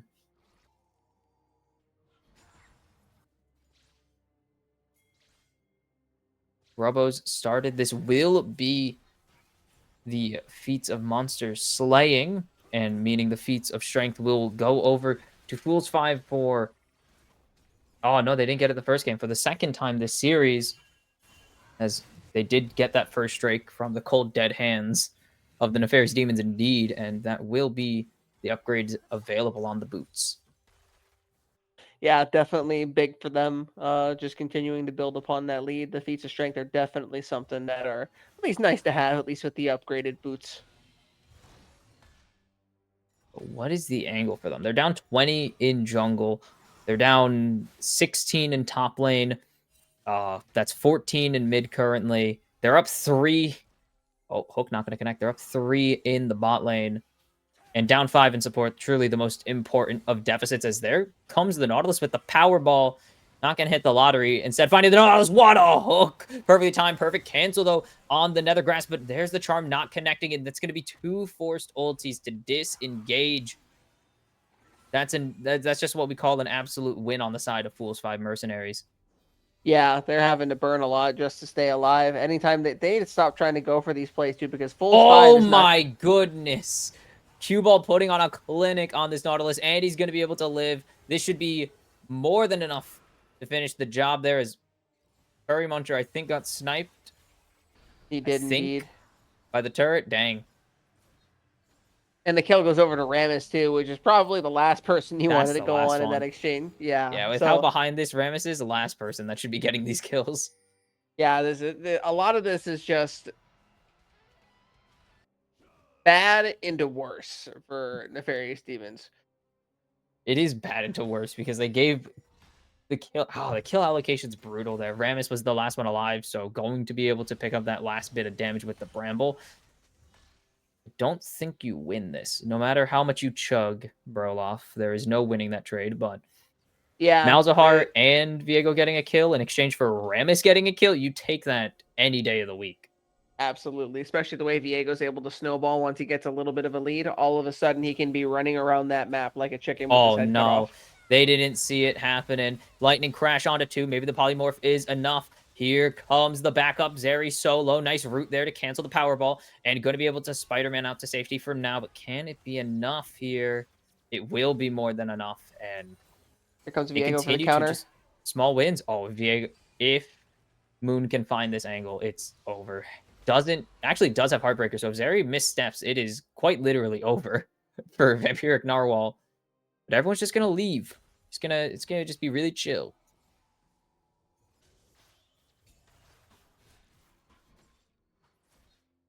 All right, let's see what their next play is. Obviously, Inferno's up right now. I feel like Nefarious is going to talk themselves into contesting this. Oh, there's the pull. Dragon started, but not quite done yet. There it is. Okay, there we go. All right. I was certain of it. I was ready to see them try and go in, but Zeri and Lulu recalling is the right play it's there. Chemtech. Aw. It's like the worst Drake Soul. We got what? Cloud, Infernal, and now Chemtech? Was it Cloud Soul? It might have been Oh, Cloud there's Soul the first hook. game. Ooh. I don't know if it was Cloud Soul first game, but it is a turnaround actually here as everything is connecting. The Viego forced to run away. Nautilus, but to wrap around from the Malzahar. Nether grasp onto Tyler, and Tyler the Rammus goes down. Silence connects. Ooh, just wide with the hook. Thought maybe a little bit of a step up there would come out, but not going to happen. 1-0 still, and that was outnumbered, and Malzahar still lives, and there's the hook this time. There's no Spirit Rush, but it's not going to be enough to kill here, and Trashy actually going to pick up 1 in exchange for the turret. Oh boy. Yeah, it's Rammus. This poor Rammus, man. He's just not He's going to be bullied. able to. There's just not much he's going to be able to do, man. It's definitely a sad time to be him right now. Out of morbid curiosity, let's say you keep the entire draft with the exception of Rammus. What do you pick? Sedge, I mean, if you wanted a tank Sedge just does this better. Speaking of, here comes the ulti. You can taunt him all you want. It doesn't matter. They have 3 up here to shut this man down. Is it even going to be enough? He's living for a long time, but there's the isolated Q. And there goes Tyler, the turtle, down once again. Mord forced to flash away as the teleport. They are overcommitting so much. Nice Ragnarok to deny the root. And the chains will not connect. And now this is the power of the Olaf to run down. He still finds God, like... It will be a shutdown to Trashy, but that is absurd that he kills through all this still. Oh, and now Heaven and Earth can't stop this hook. Lulu, I think cleansed her. No, didn't cleanse herself. Just had enough to survive and shield. As the lightning crash comes down, they're still going here. But they're just going to be able to walk away. No, the charm connects. But is there enough? Going for the Lulu. Doesn't use the Heartbreaker there. It's another shutdown going over to Trashy. Trashy picks up 3 in the end. And the comeback begins. Woo! Woo! That was a dream fight that they needed. Overcommitting for the Mordekaiser, and then just getting into them and being able to send Olaf on a rampage on the Varus. That's all you could really hope for, honestly, in a comeback situation. With that in mind, though, it is still a 4K gold lead. Certainly feels a little bit better, but you're not out of the woods yet. They need another fight to go like that before they can meaningfully say we're back in this. Baby steps. Yeah, baby steps indeed. Unfortunately for them, while all that was happening, more things are happening. Guma angle. No, Lulu is just getting shredded, and the kill streak begins. Wait, they're gonna lose their jungler. Oh, they can't smite it. They're gonna lose the Rift Herald. Well, 1 step forward, 2 steps back. I was gonna say during all of that, they got the kills, but the silver lining for Fools 5-wide, they don't care a ton about, or probably it hurts less, is they got all of bot lane pushed up and a ton of money onto the Malzahar, but now they're definitely not feeling bad about how anything's going because they get the Herald still. Yeah, that was definitely a nice recovery. They didn't let that one loss fight shake them mentally or anything of that nature.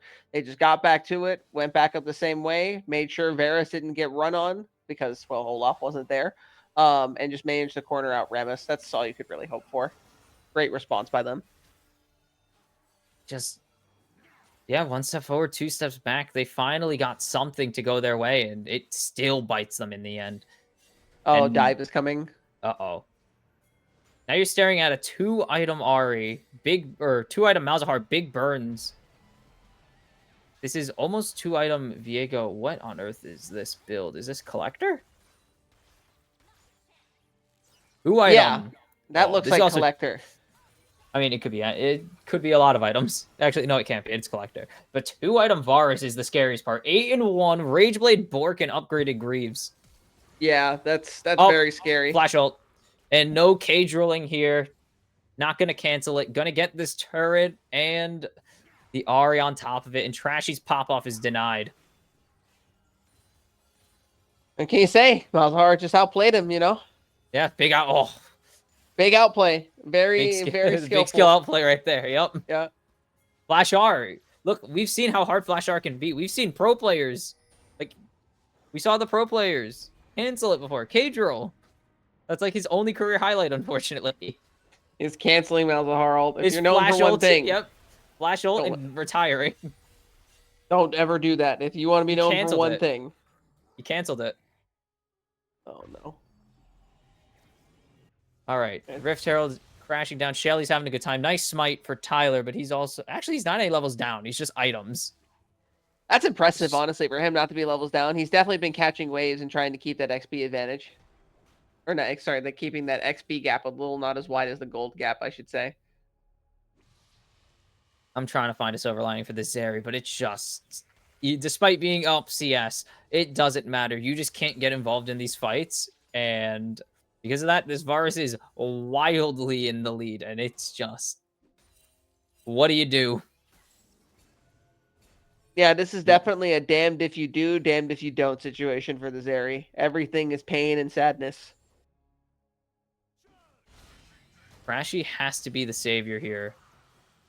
As Taunt going to connect. Maybe this is the angle. As here comes Trashy to follow this up. Nice silence, but the charm's already connected, and that means it's over. Rebound. It's another shutdown going over to Trashy. Rammus surviving barely in this. Tier 2 stands, and that is a positive play.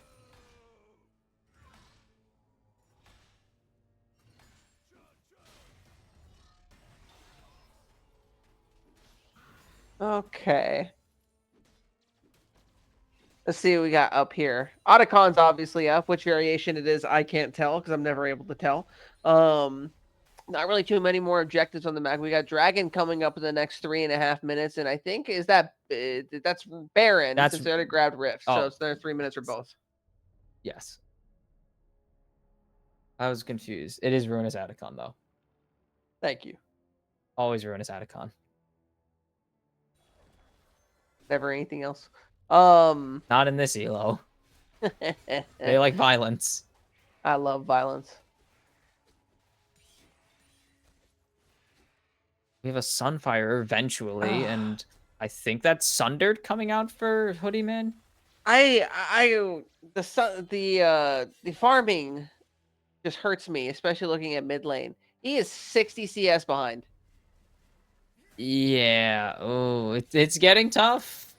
Yeah, it's certainly getting up there. You can't be that far down. Thankfully, no one else is. Like, even Hoodie, who was down about 30, 40 CS at one point, has managed to get back up. And to his credit, he's only died twice in this very bloody game, but he's also had 0 KP. Yeah, Rammus has been more involved with the team, and he's died 7 times. You know what I mean? So, like, it's definitely a little bit tough for him. I'm hoping maybe he'll get a little bit more participation, and so that way he can start doing exactly what he did to that Varus before, which is running him down. I just think they've determined it's probably best to just let things be for a little bit, because fighting isn't really getting them anywhere. Yeah, Like, absolutely. Constantly trying to fight your way out of the hole has gotten them to about a 6,000 gold deficit, as Mal's has no flash, and this is what you got to prey on, as the screaming is not going to be enough here, unfortunately. Trashy 8-4 on this Ari, and is very dangerous. In exchange, they will get the Bruce Atacon. And they push this advantage. They should get this Meteor one.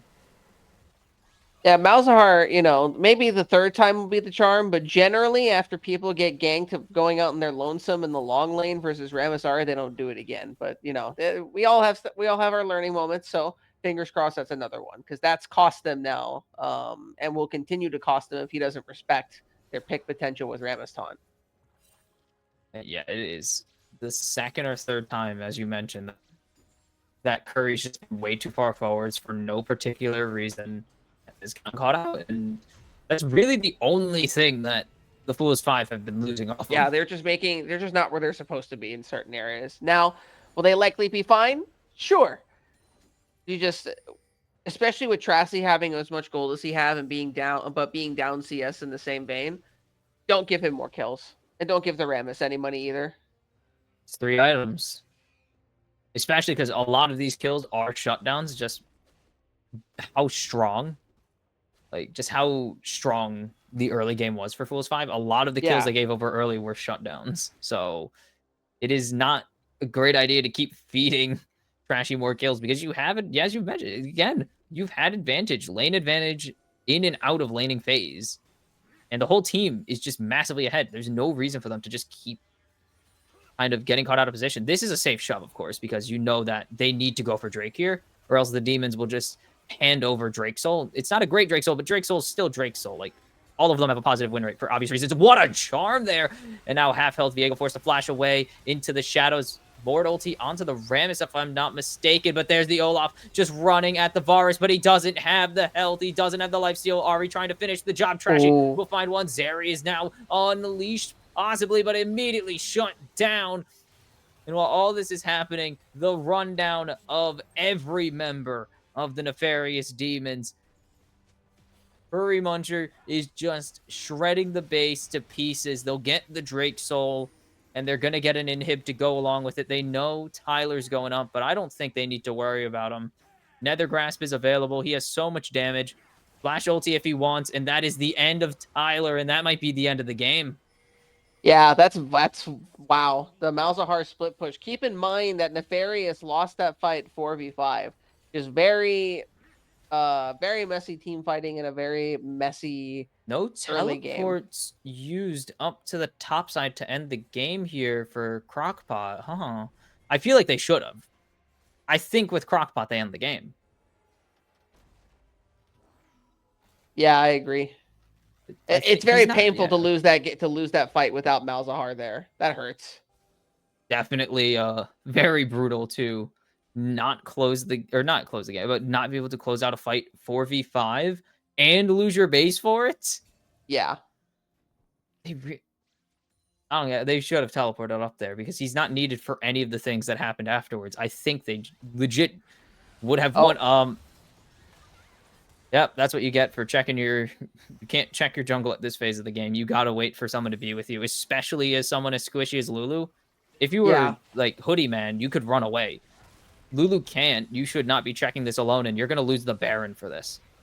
Nope, that's just one mistake after another. Honestly, at this point, all Fools 5s have to do is take a full reset here, which is what they're already doing. Run it down mid, and this game could be cooked in the next 5 minutes. I hope they don't finish. I hope they finish faster than 5 minutes, because they have so many advantages they have so many advantages just pushing them to the end of this game right now. That is a 4-item Malzahar, 3-item Viego with the Serpent's Fang, tech building for the Lulu. This is 3.5-item Varus, I believe, going for the GA next. I'd like to welcome our folks. Oh, go ahead. You have Baron, you have Drake Soul. Like, this should be over in a few minutes, not even well before Baron spawn. Agreed. I'd also like to welcome our folks from the main channel, Blue Otter 1. Hopefully you guys had a good diamond stream today. And we are closing things out here on the third game of the best of 3 series between Nefarious Demons and Fools 5 Mercenaries. It is All down to this. They need to find an angle, but there's the Nether Grasp coming in huge. And this Ari is gone to the burn of Curry Muncher. This Olaf trying to do the impossible, finish this one off, but it is not meant to be. He is sent to the death realm, and he will do just that. It is a clean ace, -1. It's not a clean ace. It's a 4 for surviving in this situation. And maybe they could have done it earlier with Malzahar's teleport, but or Mordekaiser's teleport, but they'll do it for real this time. They'll reverse sweep their way to their first win of the season as Fools 5 Mercenaries take down Nefarious Demons in the Gold League. The 0-3 champion has been crowned and is Nefarious Demons. Nefarious Demons have the misfortunate title of being 0-3, and I believe they're the only. Are they the last team to be winless? I'll have to double check. I do think there's Don't- someone else who's winless. It has to be. Yeah, but still, nonetheless, right? Like, there's definitely a lot to take away from the beginning of that series. They definitely were able to play the game they wanted to. Game 1 and 2 were very interesting juxtapositions of who went to the scaling comp and for some reason won early game as well. This one, just a lot of silly mistakes that you really didn't need to make. You Yeah. you can't be Olaf and get down 20 or 30 CS in your lane. Honestly, the Olaf wasn't the problem because he was No, eventually he's able to not. recover. I think the main problem was the jungle picks. I don't Yeah. think the Rammus was the right option, and I don't remember who he played previously. If you could remind me, because I genuinely cannot remember. My brain is fried, apparently. Oh, good lord! Let me get the draft links. I know previous game there was. Obviously, Pull it up. first game went well. Yeah, the first game went well. For Nefarious Demons game 2, they went the Volibear pick. I thought the Yeah. B1 Volibear wasn't that necessarily. I thought it was going the top most- lane, honestly. Yeah, I feel like I would have liked it better top lane in that situation, especially since the Darius got behind quite a bit. It was definitely a tale of 3 games in Hoodie's case. Hyperion is also 0-3. Thank you. So yeah, Nefarious Demons enjoying Hyperion at the bottom of the league right now. Definitely a rough spot to be in a 9-week season, but there are ways to come back from that. Yeah, definitely ways to come back. It definitely the top side cost them quite a bit for game 2 and game 3, in terms of jungle and top picks. I definitely would think that and I'll also say I don't think Hoodie was like necessarily the problem, but his laner became a problem at that point. Yes, his laner became a problem twice, and Trashy looked really good. He was crucial in pulling back the gold lead as best as possible. I mean, you see it there, 19,000 damage, second most in the entire game. I believe is the second time Trashy's been top 2 in the series in damage per game. Yeah, And it's just kind of like the Zeri didn't get online. Olaf really only had one fight, and he needs the backup of his team, which just wasn't there. The Rammus never got online, and Lulu's never going to win you a game. As good as Lulu is, and as frustrating as she is to play against, she's never able to win you a game. She's not that game warping a champion. She can't polymorph 5 people. She can only polymorph 1 at a time. And it's another, like, it just didn't feel like everyone was involved. Like, again, Narwhal was 0-4-5. Mm-hmm. There were 13 kills for the team. Narwhal was in 5 of them, and none of them were his. Like, Yeah. it just feels like they need to get the ADC involved more because that's your hyper carry. It doesn't matter how fed your Olaf or Ari is. You need a good AD threat that can stay safe in the back without getting shredded. Mm-hmm. So definitely very rough.